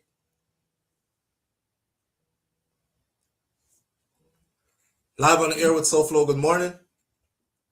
Good morning, SouFLo. How are you, bro? I'm good, family. How you doing? Yo, quick question, man. I'm good, man. Where was she shot? Where was she shot? Yeah, where was the full entry? Well, body, right? Yes, and I specifically remember one of them being in the vagina. Where did that information come from? The official? Yes. Sorry, come and miss that information for the whole thing. Come and say how did the coroner miss that? Yeah, man. That's what I was saying too. I was like, so what doctor would have pronounced her just dead of natural causes after them see body and wash body and stuff, like, was it a chest shot or whatever? Then they released that she did I think she did get shot in the chest though, but whoever did that must have hit it. But the one to her vagina though, I am absolutely sure of. Because they said that it was in our vagina. Yeah, man, they get fear. Definitely. They're on the beach somewhere off country. Same. Definitely, man. After, man. Cause, yeah, bro. But yeah, man, keep doing your thing, man. Bless up. Happy New Year. All right, manners and respect, my brother. Yeah, man. Bless up, man. All right. Yeah. I think like what might have happened. See, I already knew he did it. I just wanted to know the backstory behind it. And to anybody who lose a family member like this, you want to know the backstory. You know what I mean? What made you do my family member like this? What did she do? Was the relationship coming to an end? Was she starting to see someone else? You know, it's pretty telling when you put a gun in the vagina and fire it. That's pretty telling. That's pretty telling. That say it have something to do with. You remember back in the day when them used to cut man in them face? They used to give them like it's called a telephone cut, right? Where they would cut you from the ear to your mouth. And anybody we used to see with that cut, he used to tell we say, I chat too much. Because you used to chat people business, or you went and told on somebody, so them slice your face right that's up on the side. Like, talk to the phone, yeah, telephone cut. Doing that right there told me that had something to do with, did he suspect that she was cheating on him, or were they ending the relationship? I don't know, but a confession would be nice than for him to just, I'll take manslaughter for 12 pleas, John, and just run off with, okay, manslaughter, lesser charge, and him end up get sentenced to 10 years max and come out in no time. I know even if them give him 10 years, he's not doing the whole 10. And even if they give him 10, that's too little. Do y'all remember a story we covered not too long ago where the young girl from Spanish Town, she was laying in her bed. She break up with her boyfriend. I think him did name Mad Dog or something dog him did name. But he broke into her house after she break up with him, doused her with some flammable fluid and lit her on fire. Her story became big in Jamaica because it brought up the conversation that we did not have a comprehensive burn unit on the island. And GoFundMe had to be taken up and government officials had to jump in to spare her life. And she was transported to the United States of America after they decided they would take her and treat her and so on and so forth. I don't know, say at 12 years the boy they get. 12 years. Broken at the girl house. Dose her with, I don't think it's gasoline, I think it was lighter fluid or something, but him dose her with a fluid and light her on fire. And she was burnt beyond recognition. And she survived. And they gave him 12 years the other day. 12 years. You know, sometimes when you see them something there happen, right? You have to say to yourself, say, now I could see why Jamaica was on the list of, we were #1 in femicide for a long time. Femicide meaning the murder of or killing of our females, girls and women. We were leading. Jamaica did lead that for a long time. And most of the men them that did these things to the women, they weren't getting much time. So it's like an incentive for do it, you know. So you will hear a man tell woman say, hey girl, me chop you up and go sit down in prison, you know, because he knows he's not gonna be there for long. Them are gonna say, oh, it was a crime of passion. Him head did get hot. Him feelings did hurt. Let him out in 10. And we started saying the laws have to change. The laws have to change. Well, the youth will burn up the girl. 12 years them game. I remember saying, no, I'm young, you know. I think he's about 21, 22. So if him go do 12 years right now, he's coming back out mid-30s. Young, still. And she's living in fear. I read an article where she did an interview recently where she said she's in fear. But the only way, she said, what if when him come out, him decides him want to finish me off? I guess the next 12 years, I'm going to have to make those the best 12 years of my life because I don't know what's going to happen after that. Poor thing. Him get 12 years of prison, and the poor girl said, I guess the next 12 years of my life, I'm going to have to make them the best next 12 years of my life because I don't know what's going to happen after that because I'm very fearful already about him being released. And what if him come out and want to finish me off? So she sit there and watch a justice system give the man who set her afire 12 years. And call it justice in her face. You know, so if you do a crime like that in the United States of America, you're not coming out of prison, you know. You're not coming out. You're definitely getting life in prison. Jamaica can follow suit. Not only that, they start to demonize women in court and spend so much time talking about what the woman did or may have done and spend little time talking about the person who took a life. Yeah. They plant this narrative around the female. She didn't have 3 men. She was cheating. She this, that, and the other. Boy, Me not gonna lie still. I'm gonna say this. Don't walk yourself into anything, ladies. This is for you. Cause it's like it's gonna always end up on front page, you know? So don't walk yourself into anything either. Still be conscious.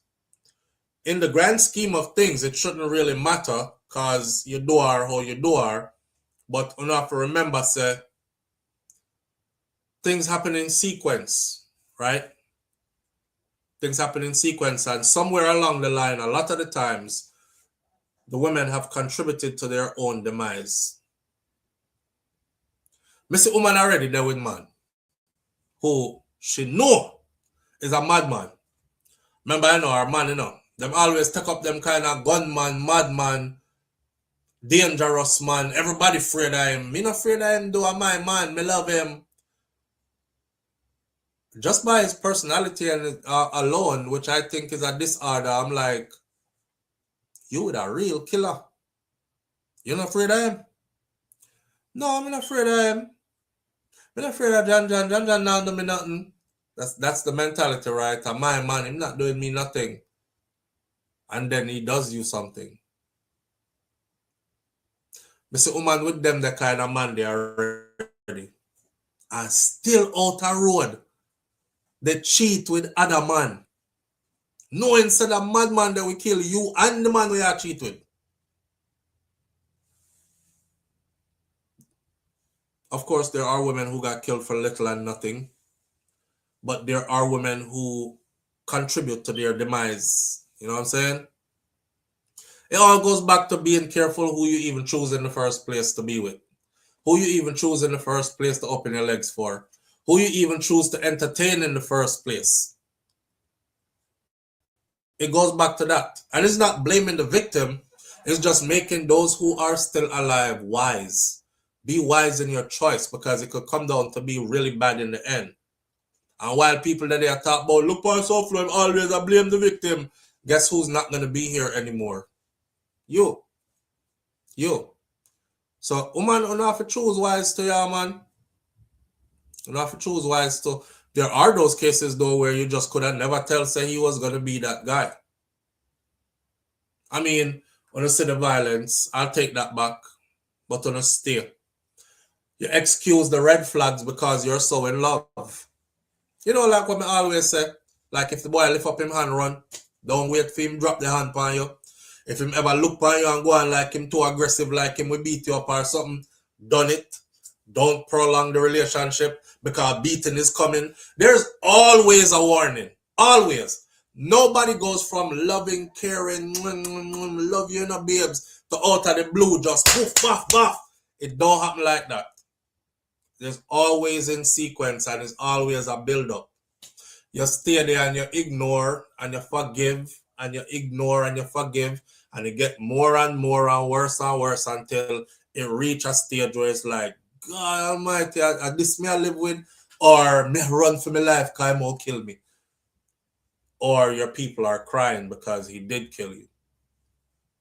So yeah, start back there. Remember, I was trying to empower women on this channel. I remember me do a long speech one time, I tell a woman them, I say, women, you are powerful. You hold all the power.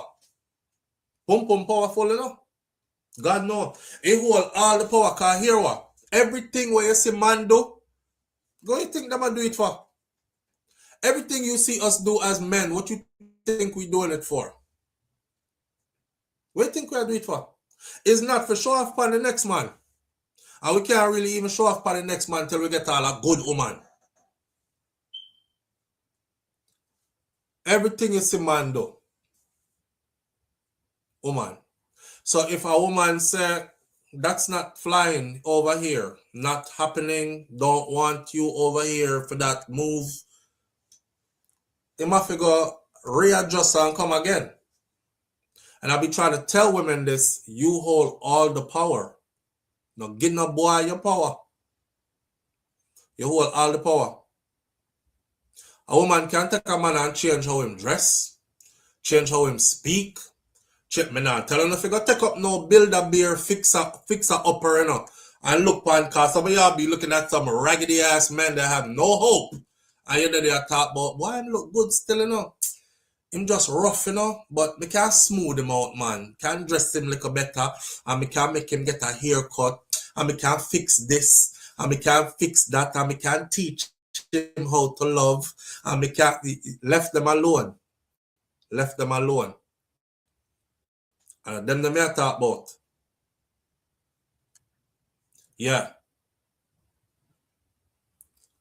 No champagne for John John. Him I go tell you if he plead guilty. We plead guilty. What you said? No science project, Great Goodies. Great Goodies said no science project over here. Carter Joy said weak-minded people need to know that opinions are not facts. Yeah? Yeah. I'll tell ladies something else to do. When I'm not in that strong stance there, man, we killing the same way. So the best thing you can do when I'm empowering women, my sisters, the best thing me can tell you say is choose good from the beginning. Choose good from the beginning. That's it. I know women that choose men based on them shoe size, based on the kind of shoes what them wear, based on the kind of cologne where him have on, based on how him hairstyle or spoil them always stay, based on how him dress, based on what kind of car him drive, based on him lyrics them where him gear, all the reason them where are superficial and have nothing to do with the core of who this individual is. And then she end up with what she calls a good looking man that have all the things that tickle her fancy, and she end up in hell. So again, choose right from the get-go. Take your time and choose right. I think that is the most important decision any person could make in life. A man, the most important decision a man can make in a life is which woman him choose to do his procreating with. Who's gonna have your children, your offsprings, bring your seed. Our woman, I think the most important decision she could ever make is who to give herself to in that way. Yeah. With that said though, Jolly and Silvera, guilty as hell. I hope the DPP does not accept.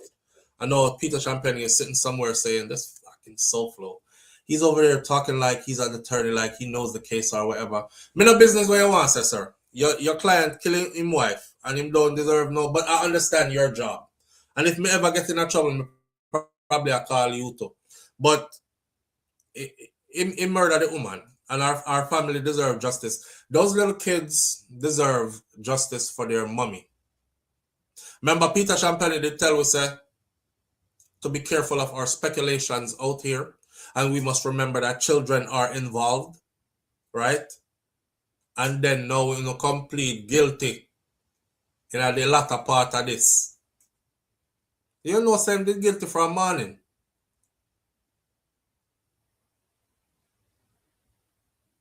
No, he did guilty from morning. Rash Jada, big up yourself. Rash Jada in the building with us this morning. Lulu saying for the mash mouth.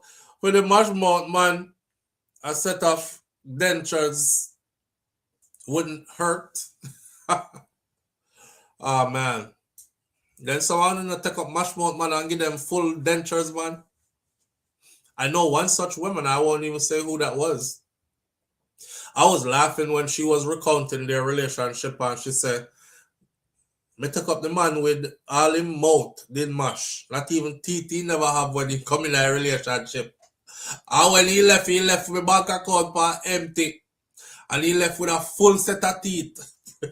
Pretty teeth in his mouth. Some of y'all can really do some Build-A-Bear work, boy. Yeah. I'm not telling my daughter to do none of that. Me not lie. In life, you see somebody, you have to test the character of the person. Nothing wrong with building with each other. You know what I'm saying? Because sometimes relationships start out, two we don't have nothing. So nothing wrong with working hard together and building with each other. Me not encourage nobody to just chase down man with money or man money. Building together. But when you, as a woman, though, I got take up man and try bill him. Me not support that. Me not support that. I personally think say a man who can provide for himself is already showing you a good example that he's a poor provider.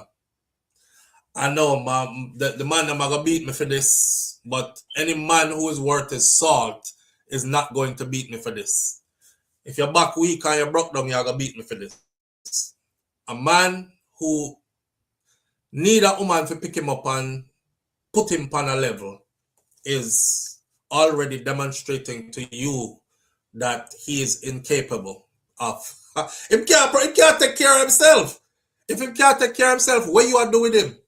You think he's gonna suddenly start providing for you because you take him up and make him get nice? It's not gonna happen. It's not gonna happen. So again, you have to dig into character and you have to look for who you pick up. I couldn't do it. I couldn't do it. You see, him left when him left my bank account for empty and left with a full set of teeth, pretty teeth in her mouth. And when he come here with no teeth, mash mouth. I said, damn, you took care of that man. Pretty him up, you know. Fat and fall for mongoose. Now the next woman will see all him. And she said, my God, he has a pretty set of teeth. No, say you buy teeth, put in her mouth. Oh gosh, him have money. That was your 2 bank account, them empty in her pocket. Now you can go pick up somebody better. Now you can go pick up somebody better. You that they are trying to fit the pieces of your life back together. Don't do it, man. I got daughters. I'm not encouraging none of my daughters to do that. Where's that baby? Saying broke. Come home. Come home. Yeah, come home now. Or I'm coming to get you.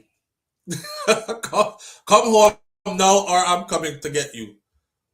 What you said? He got you paying for everything. You know, somehow the dumb sometime. But Dad, I just love him though. Yeah, but for right now, you know, I'm struggling because I'm the one paying for everything. You know, okay, but when has he ever paid for anything? Well, he never paid for anything yet, but I have faith in him that one day he's gonna get there. Yeah, listen, meet me outside. Grab all your shit, pardon my language, grab all your shit and meet me outside. I'm pulling up. You go, come home. No. Then one day on a pickup. When has he ever paid for anything? No, nothing, because, you know, I met him like that. You gotta give it time. All right.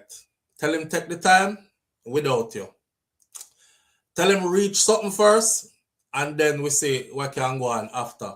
I swear to God, I'm going to be one of them father there. My daughters are probably going to think I'm overbearing. But no, certain things I'm not going to encourage. Certain things me not encourage. Me tell my daughter already told him, I say, anyhow you ever walk one of them across my lawn, you see? Me kick that from the front door. Like drop kick it at my front door. I'm answering my door gun in hand. Like, don't try me. I would find it super disrespectful. Cause me never do nothing like that to you. So please, we're setting standards around here, right? And at that one most time, you know, and then those relationships end up being abusive in the end. To where your daughter all her run for your life. Cause this mad boy want to kill her. Cause yeah, we're gonna start off with some standards. What you said? You tired? Tired for what? Been working 2 jobs. The hell you working 2 jobs for? Isn't John at the house? Yeah, Dad, but he doesn't work. Skirps! Hello? Ding, ding, ding, ding, ding, ding, ding, ding. Hey, come on. Come. Left the something them. Come, jump in that car. You need to go home. You're coming home. Why are you here? Why are you embarrassing me? I don't care unless you want me to stay here and fight. John, jump in the car. Come, let's go. No make no woman as a man I don't know. There's just certain things about a man that you're and I teach my boys that too. I teach my boys the same thing. So nobody feel like me, I flex by nobody. I teach my boy, I pick them the same thing. Listen, do not get nobody daughter pregnant around here until you get yourself in a position in life where you can afford that. Me make them see everything when me spend anytime me spend it.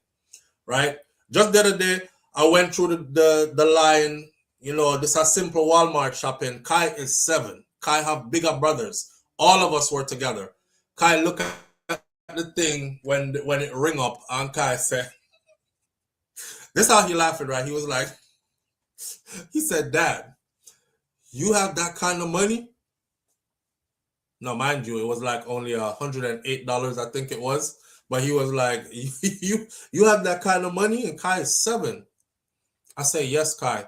That's why I'm trying to tell y'all that you got to get yourself a certain place in life first before you start taking people's daughter and making babies and stuff. I'm older brother than me I talk to, you know, but I want him to hear that from him that young. So it's something that he always heard from his dad.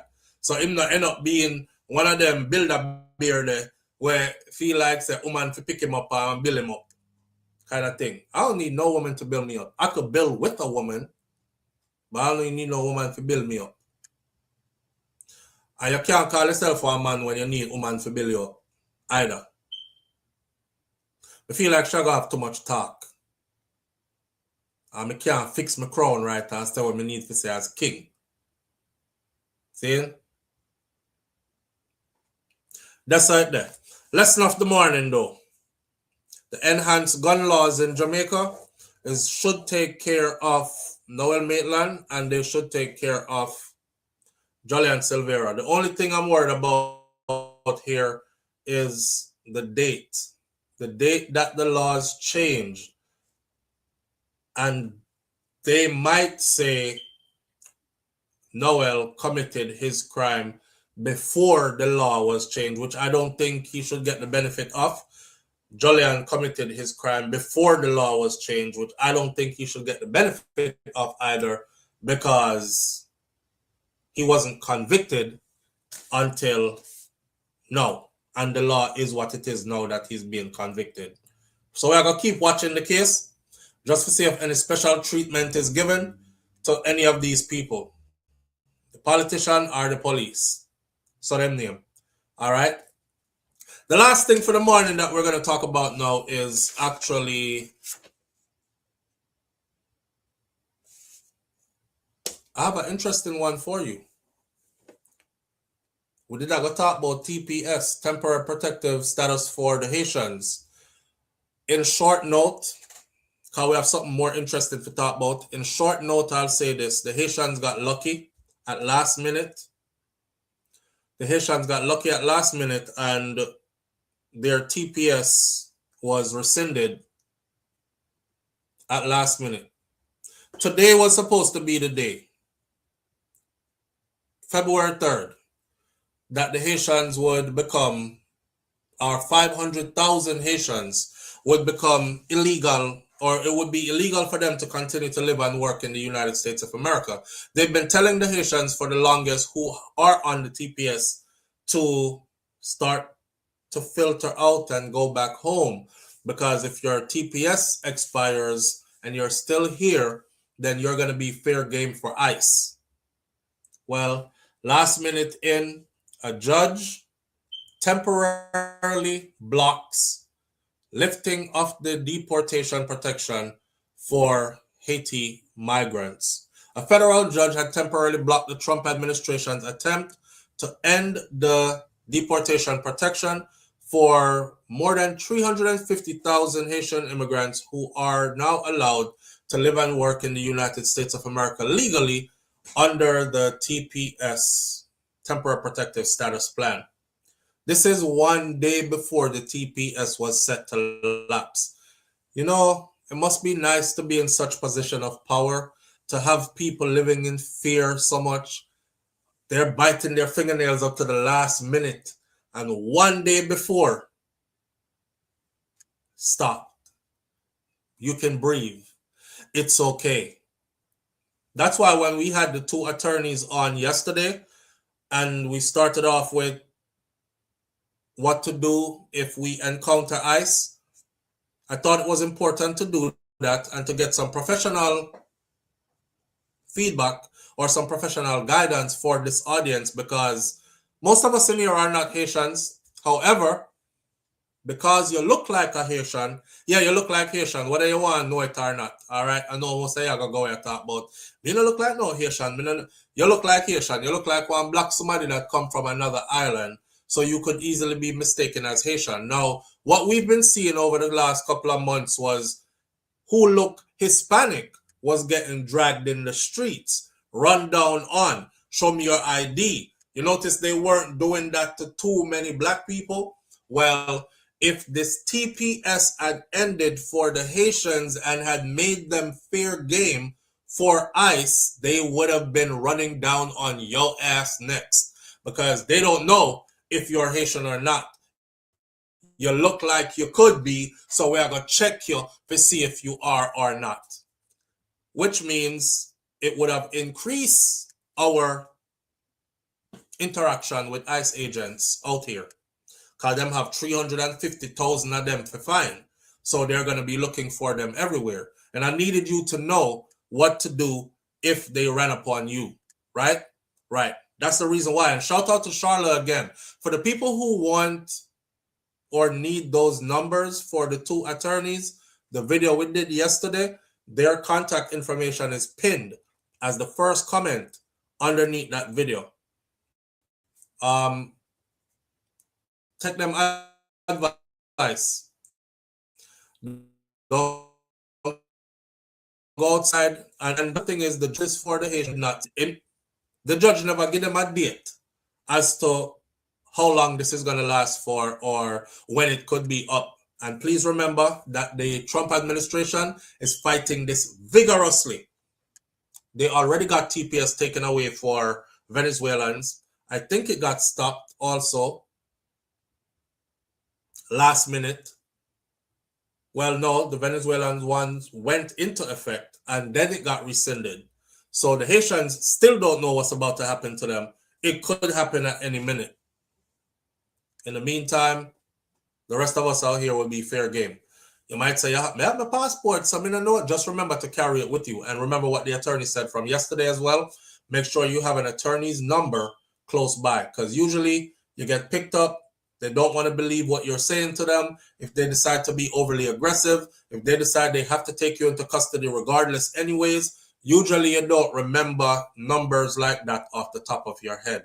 So have somewhere like a card, an attorney's card, or write it on a paper, tuck it in your wallet or something like that, or in your phone case or wherever, just in case you get picked up and it goes beyond what you're expecting it to go beyond. All right. So the Haitians get to breathe again. I thought this story right here was funny. The U.S. is laying down the law in the Caribbean, and that's our last story of the morning. But before we get into that though, I thought this story was funny, and I think if you laugh about it, you're going to hell with me. But I did laugh about it this morning.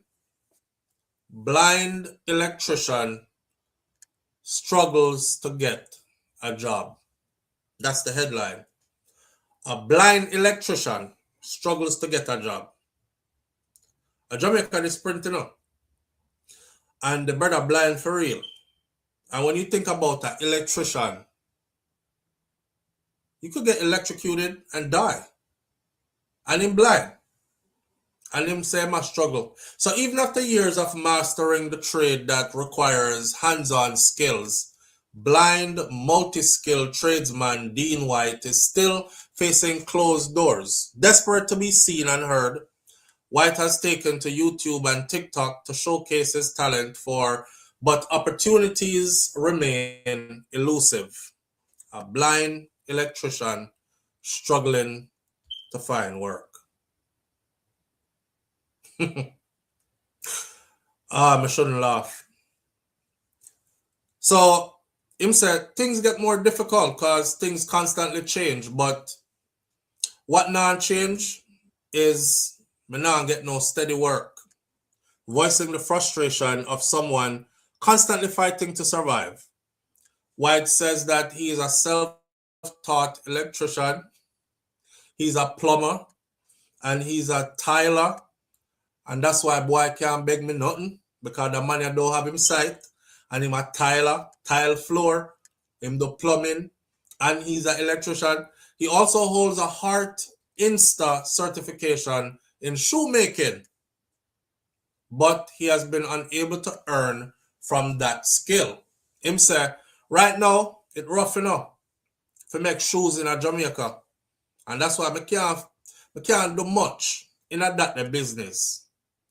People rather buy one $2,000 pair of shoes than pay a shoemaker to make one, or even to fix what them already have. People don't go a shoemaker again, it look like. White says that he finds himself totally broke at times because of his inability to secure a job. Jaja God, jack of all trades and no eyesight. The man said, normally, I would have done like a plumbing in a Kingston, but after the job is done, they won't call me back because the problem fixed. I try to make every effort to try and do something to survive daily, and to support my son going to school. The fight is relentless. Sometimes I can't even find it to send him to school. But I had a stepchild. This tell me say him have woman. Him have woman, we give him pum pum, we give him picnic, so him have child. Him have woman, we take him with for our own picnic, so him have step picnic too. Rotted. So him eyesight now stop him from nothing in a real life. I go as far as to go up on YouTube and TikTok, him say.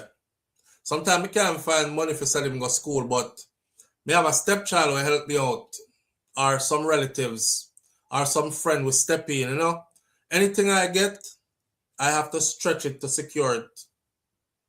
So he gets to school. And somehow the man with two working eyes. And now mind you picking them. This blind man. In a bold move, born out of depression, White said he turned to social media just to prove his capabilities. So me go as far as to go up on YouTube and TikTok just for show them say me can do the work.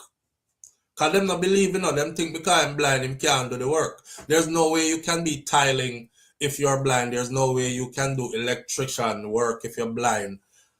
Him go up on TikTok go show them. So me always willing to work. But them no want to employ me.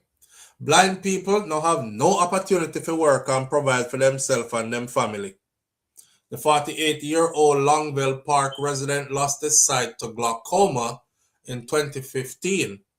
Before that, so I'm never always blind. I'm never always blind, it makes sense. So before that now, he worked as a security guard for more than a decade. Damian McLean, chairman of the Jamaica Society for the Blind, said that White's struggle highlights a systemic problem that is faced by persons who lose their sight later on in life. Both academically inclined and vocationally skilled, blind persons, they still struggle to find a job. McLean said that the people with disabilities, they face unemployment rates 9 to 10 times higher than the national average, with blind individuals making up a large portion of this group. He explained that misconceptions and fear frequently prevent competent blind individuals from securing jobs. I'm going to be honest with you, I don't think I would have hired a blind electrician to come at the house, come sort out, First thing I'm going to think of, I don't want him dead in here, because next thing him electrocute himself, right? And I'm part of the problem. Live on the air with SouFLo, good morning. Morning, SouFLo, morning. Me there in the family, what? Why, General, it's a whole of a fight that. Me a disability too. Back in Jamaica, the teacher, our cabinet making teacher, totally blind. And I want to fight to get still. Your cabinet teacher was totally blind? Yeah. Hold totally on. blind. May I ask, what is your disability? Vision. Vision? Yeah. Okay. We still can't see us still work. So, but are you able to work to sustain yourself from where you're at now? No. No. John, no. It's a fight. It's a fight. Boy. And the brother said, Canada, America. Canada, America from. So it's not, I'm a Jamaican who get fight. It's not Canada who get fight. What you find? You find the people them like they're kind of discriminatory or them hesitant, like them feel like you're incapable. Yeah, that's what they think. But we can do the job. But you can do the job, but them just feel like because you're disabled or not, well, you have a disability then, or you have an issue, them feel like you can't do it. You can't do it. That's what they want to put it out. So I know. What about fight? I can imagine, bro. I can imagine. Because nobody is in a hurry to say, like this brother here particularly, nobody is in a hurry to say, them want an electrician we can't see. Yeah, you know what I mean? You know what I'm saying? Yeah. But do you have any skill? Do you have any particular skill? Well, a music thing the one there in the state, but even that me I get fight, money business not go my way. So you do want to like a Niger boy? Yeah, you know. Yeah, but watch out, we can play the drums still, you know. Oh. So yeah, I mean, I do that from school time. I do that from school time. Play drum. So if we did that Jamaica, would I end up in a unit region but a couple of side, one of them band them more than there. And we know which part them there. Jaja. You know what about fight I go on, so what about fight? Somebody asks if you're totally blind or if you're just barely blind. Like if I can't see one vision, one of my vision. So on one eye, you have a problem, you know? Well, both of them are damaged, but one of them is better than the other. Okay. Kind of like the young lady, Jasmine Dean, that went missing. Jasmine Dean was visually impaired, but she wasn't completely blind. Yeah. I see the thing is this also. Enough of them make it to Calabar High School and them school there. Enough of them make it to Calabar, our training center and all them type of thing. I know. It must feel a way if you get full up of the education and know so you have the skill and you can do the thing and then the world just look on you like you're incapable. Yeah, that's what I think. I know. All right, my brother. All right. Thank you for sharing. Yeah. All right. I wish I could have do something to help him to change that, but you know, that's his cross to bear. That people with disabilities, that's their cross to bear. I would maybe talk to the audience about the other day when it was something, and I said nobody is in a rush to date these types of people. So even dating life are gonna be hard for them. Live on the air with SouFLo. Good morning. Good morning, SouFLo. Good morning, family. How you doing? Not bad. Good. The gentleman that just called. I'm in Canada too. Maybe he should talk to his MP. This is disgusting. They talk about people with disability should get jobs. So how come they're fighting him? Well, you know, not everybody can get help, you know. Sometimes there's help out there, but it's not everybody it help. Well, I don't know. But I am going to sit on this one and I'm going to ask around. I'm going to really, I feel it for this man. Okay. There's no way he should be struggling. So if you're in Canada too, I'm pointing you in a direction to ask. Like, what are you gonna ask them? Like, if there's any help for him to be employed? Yes, I'm going to ask. Gainfully employed. I'm going to call my MP and I'm going to call friends. Okay. I'm going to work on this one. Yep. Okay. Well, if you find anything, please let us know. Yes, I'll let you know. Thank you. All right. I appreciate it. Thank you. Have a good day. You too. Okay. Yeah. Yeah. Sometimes it's a community thing. You never know, you know. You never know. Sometimes you go through something and you think there's no solution not out there, and because you keep your problem to yourself, and then you put your problem out to the public, and then next thing you know, you get some help eventually, right? So we don't know. We're gonna see how it goes for him. He might be legally blind and not totally blind, and there is a difference. Being legally blind, your sight is limited, but you can see things up close, right? Well, the brother where is the brother what me I talk about in Jamaica, he said people look at persons because of their disability, because they are blind, they don't employ them. And these are their fears. Fear of injury, fear that it will be an additional burden. But the Jamaican Society for the Blind is there to talk employers through how blind persons operate in the workspace and what adjustments may be needed. He urged potential employers to give White a chance to prove himself to you that he can actually do the work. Give him a chance to reassure you that he can do the work. Don't shut him down because he's blind. Whatever steps you would apply to a sighted person, extend that courtesy to that blind person as well. Employers shut down applications without investigating whether the person can actually do the job or not. You never can tell what you may learn, is what he said. For White, the request remains the same: an opportunity to work and to provide for his family, but is now seeing tough times on his own because, you know, not going for him. Not going for him. Nobody is trying to hire him. It's rough out there, but that's how it go.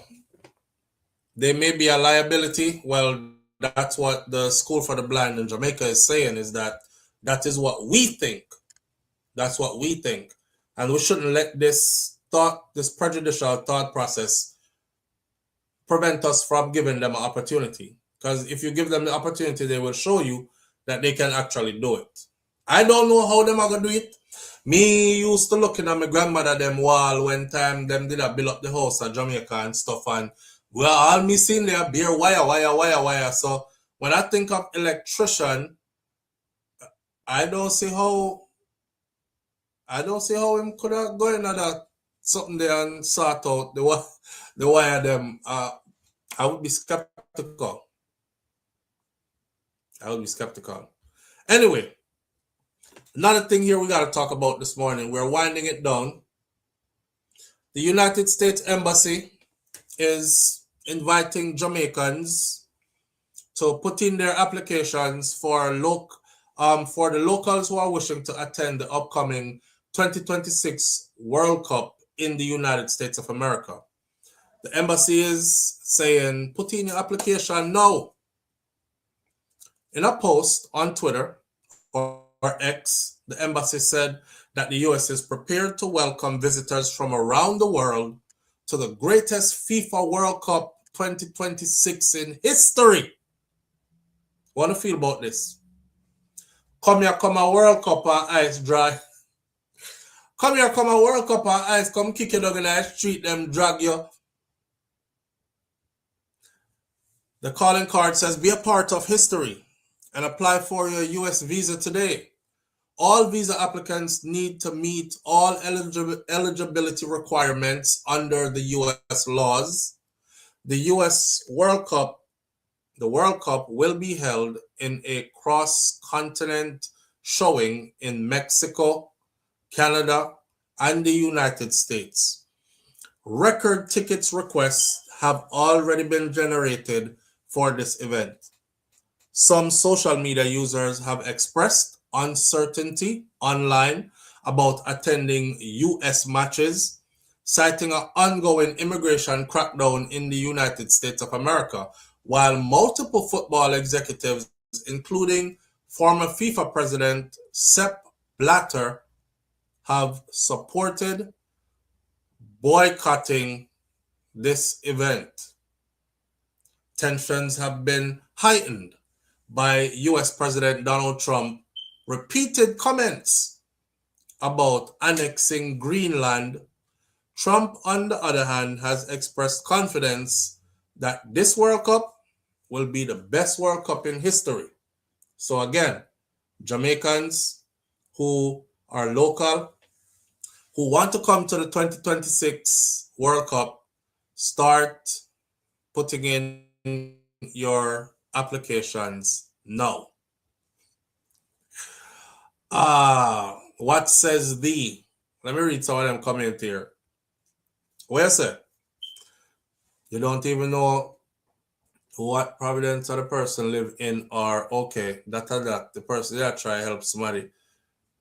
Every providence is different. He's living in, so on and so forth. I understand, but yeah. So I still talk about the man's skill set and the woman I try. If the woman want to try help, then she not try help, man. She might not be able to help him, but she might be able to help somebody else. I know him alone have difficulties and disability.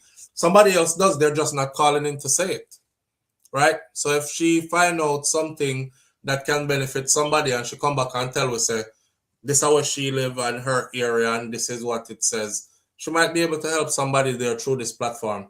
When nobody shoot down the help so quick. Rush Jada says, Macri, them no say, no broke somebody, no have no money, figure with them, set up Olympics, or figure a World Cup. Mr. Bram, show up for class today. Also PG, they're missing today. The only problem I have with this is embassy. The embassy in Jamaica always turn down people and they charge a fee. And I got to find out that when you pay your fee and you get rejected, then keep the money. Get back your money. So this is a win-win for them either way. Because if a bag of Jamaican right now say, me just want to go to US go see. See the World Cup and then turn around and come back to my yard.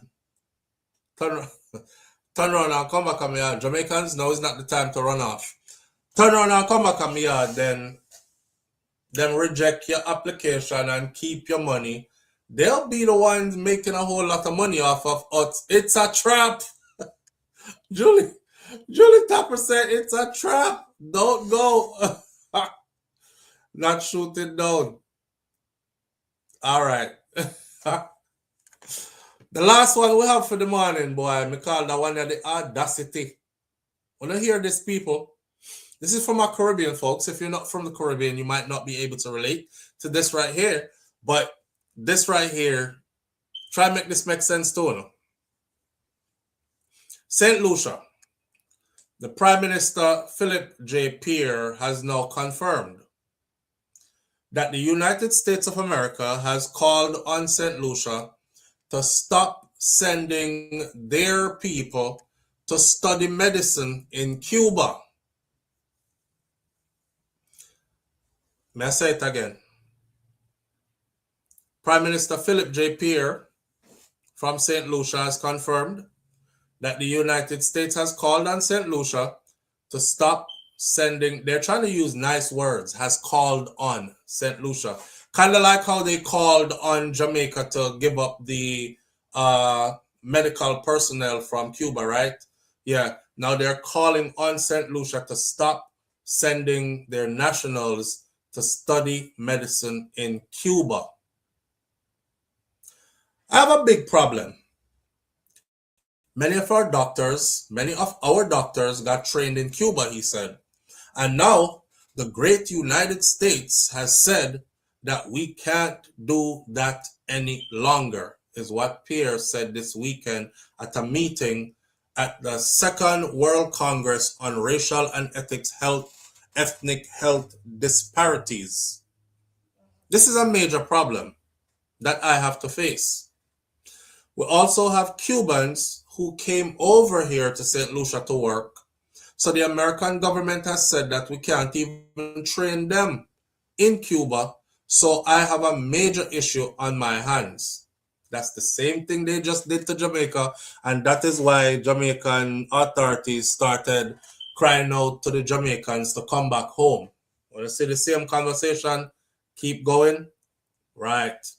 Pierre told the audience that many of his St. Lucian doctors, they received their training in Cuba, and that the U.S. has now taken the position that this arrangement can no longer continue.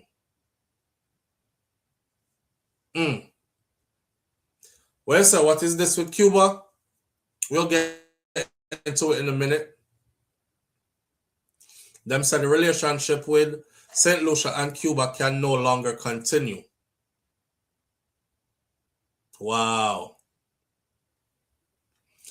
Adding pressure to an already strained health sector. That's why Jamaica ended up with all the specialty nurses gone, because those positions were covered by Cubans. He cited that the United States geopolitical pressure as driving force behind this unprecedented shift, while urging the diaspora and innovative local initiatives to please help the country navigate these new challenges. Last month, the U.S. Embassy in Barbados said that the Cuban regime's medical mission program, which has benefited several Caribbean countries, relies on coercion and abuse.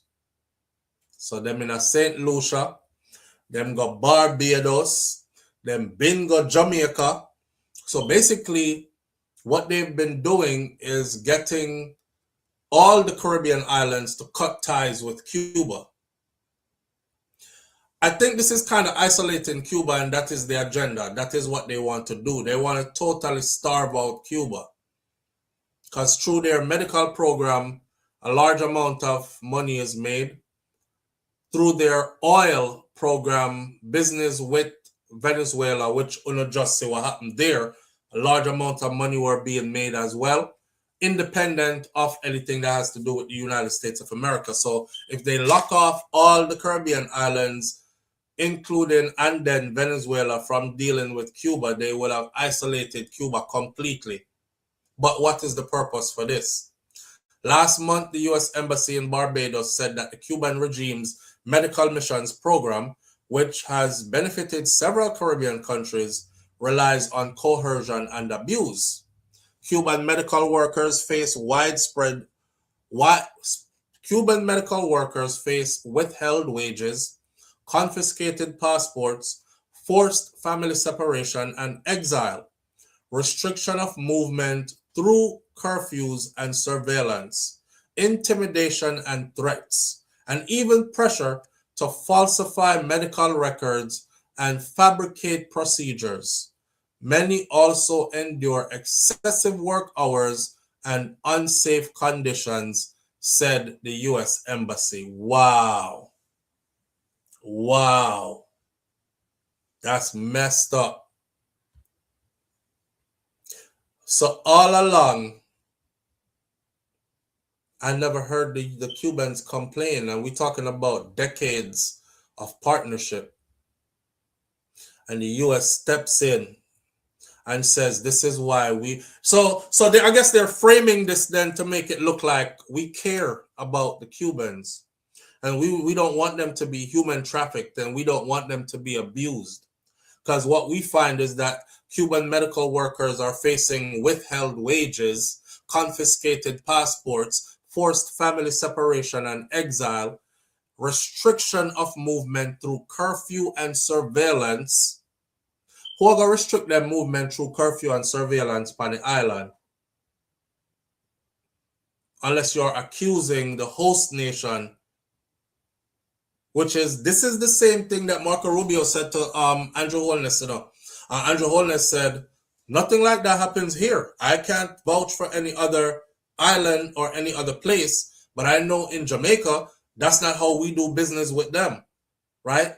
And Marco Rubio, this is when I told you that I watch his body language, because when Andrew explained to him, said, that's not how we do business here in Jamaica, Marco Rubio's face was like,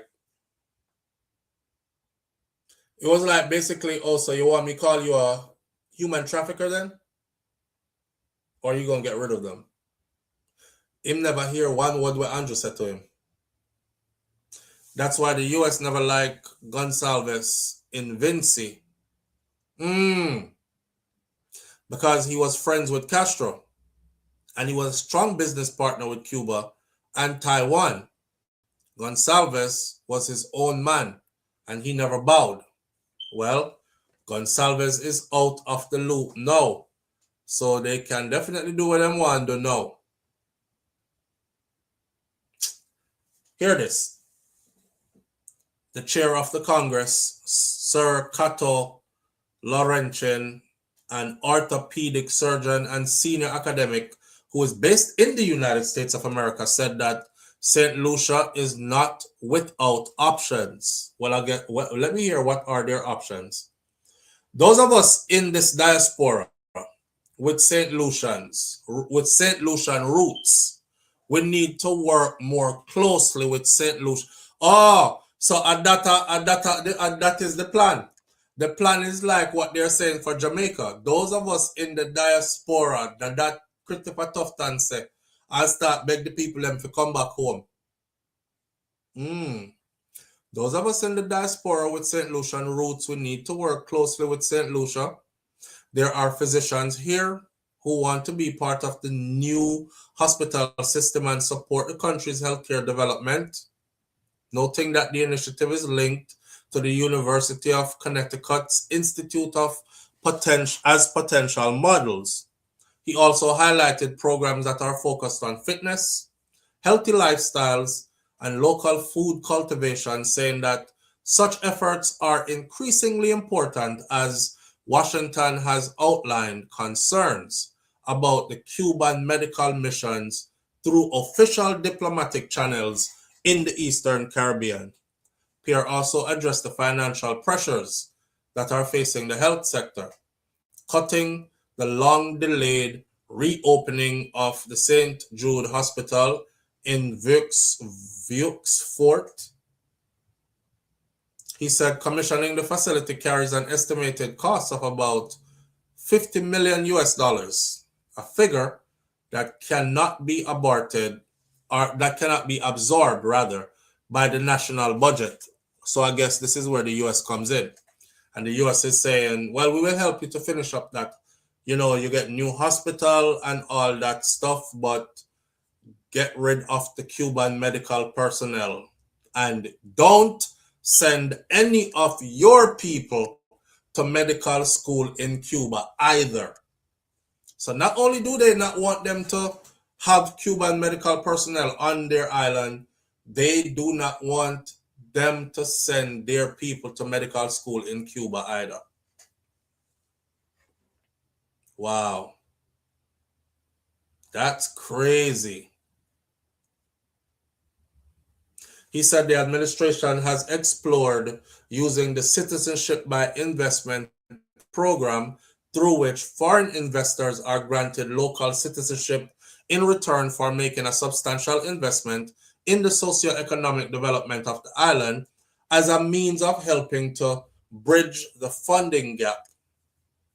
So that's what they were going to use to help to finish their new hospital and stuff. But the US said you have to do that the way they want it done. That citizenship by investment thing is what got them in trouble in the first place. Remember I explained the citizenship by investment program to you? And I said the United States of America looked at it and they said, nah, because our enemies could come through your back door, assume a new identity, and then come into the US. These disparities, apart from social and economic, must filter down into our healthcare system. We have tried in St. Lucia to have a school feeding program where we try to ensure that our kids get at least one nutritious meal a day. But sometimes the funders determine that you have to buy certain foods. I have no choice, he said, urging the people of the Caribbean region to change their lifestyles and thought processing to deal with this situation. You know what that sounds like to me? That sounds like in the Caribbean, he's basically trying to tell everybody, like, you better start farm up your food and start eat some good organic food and start take care of yourself good, because a little more from this, we're going to short staff, or we're not going to have medical personnel to take care of you when you need them after you start get sick. Because a lot of sickness that are happening are actually happening because of lifestyle, the type of food you eat, etc. Right? Get up every day, drink one bag of alcohol and these kind of things, and then things happen. So we got to depend on that now instead of depending on outside help with filling these blanks in our medical or our healthcare field then. Wow.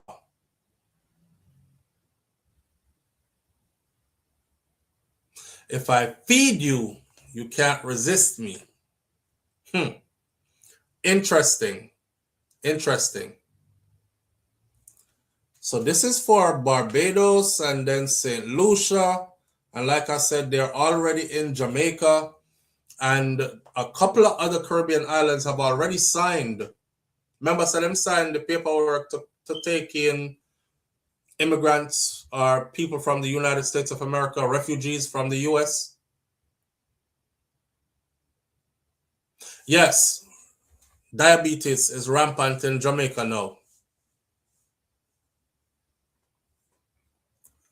That's a fact. And what you say? This has nothing to do with the US or with America protecting. It's about punishing people for having a mind of their own. I would go one step further to say it's about control. It's about control. I don't mince my words, and some people, when they listen to me, they start saying stuff like, you're such a sellout. But it's not a sellout. Remember we had this discussion recently? When they did ask me, say, so SouFlo, if war broke out right now between America and Jamaica, which side you fight pan? And somebody jump in and say, America side in my fight pan, that's the same as sellout. And I said to the person, and I said to my audience, then if war really broke out between America and Jamaica, what you think the outcome are going to be of that war? Jamaica look like it can fight America to you? What you think the outcome would be in that war? So I say with raw honesty, again, this is Big Dog USA flexing its muscles in the Caribbean, and there's nothing that Caribbean leaders can do against this agenda. They are too easy to replace, the leaders, and it's too easy to take control of the Caribbean.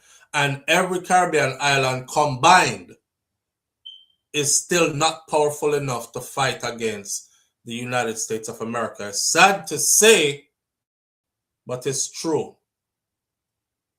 I think we've wasted lots of years worried about the wrong stuff, and we didn't build something in place that would make us a powerhouse today.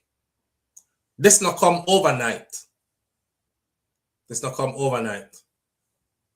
And we're not in a position to fight. That's just the truth. I'm gonna end this with a joke this morning. I saw pictures going around on social media, people doing memes and jokes, and it was like people back in the day, in the 80s and 90s, in a dance. And the woman wind up herself, and the man and the woman are scrub a dub on the wall. And people would caption those pictures and say, this was my grandparents, while everybody else grandparents was busy looking about the future and owning land and property and etc. so they can pass it down and pay it forward. My grandparents did their dance, a scrub a dub on the wall, and that's kind of like the Caribbean right there. That's kind of like the Caribbean right there. For the existence of our being, we have been indulging in and partaking in things that weren't really for our benefit. So now, when Big Dog USA want to flex its muscle, you don't have no bucketive. And you know how that go already. Man with no bucketive can't talk too loud. And that's where we're at. You don't like it, but it's the truth. Right?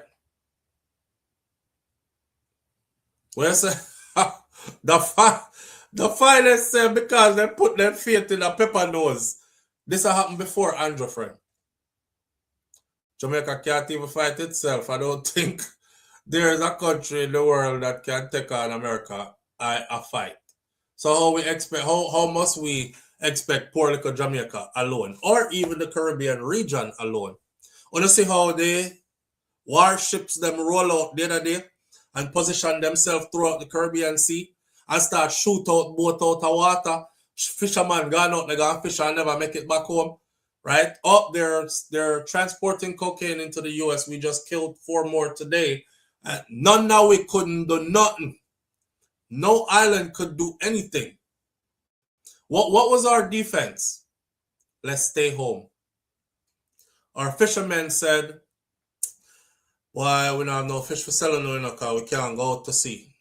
Because America is out there right now. And we're afraid them kill we out there.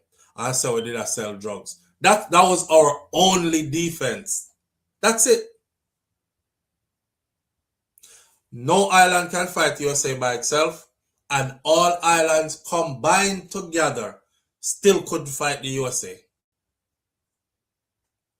Let that be something for us to think about. All right.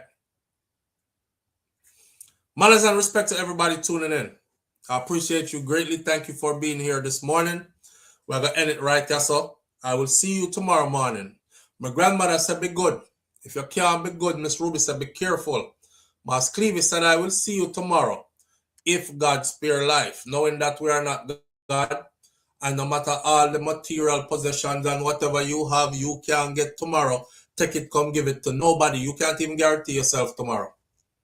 You must just hope and pray so you're in the graces of the Most High that you are granted tomorrow. And if you are granted tomorrow and you wake up and open your eye because somebody won't, then you will show up tomorrow. And I said, I will see you tomorrow if God spare life. Walk good. Be good.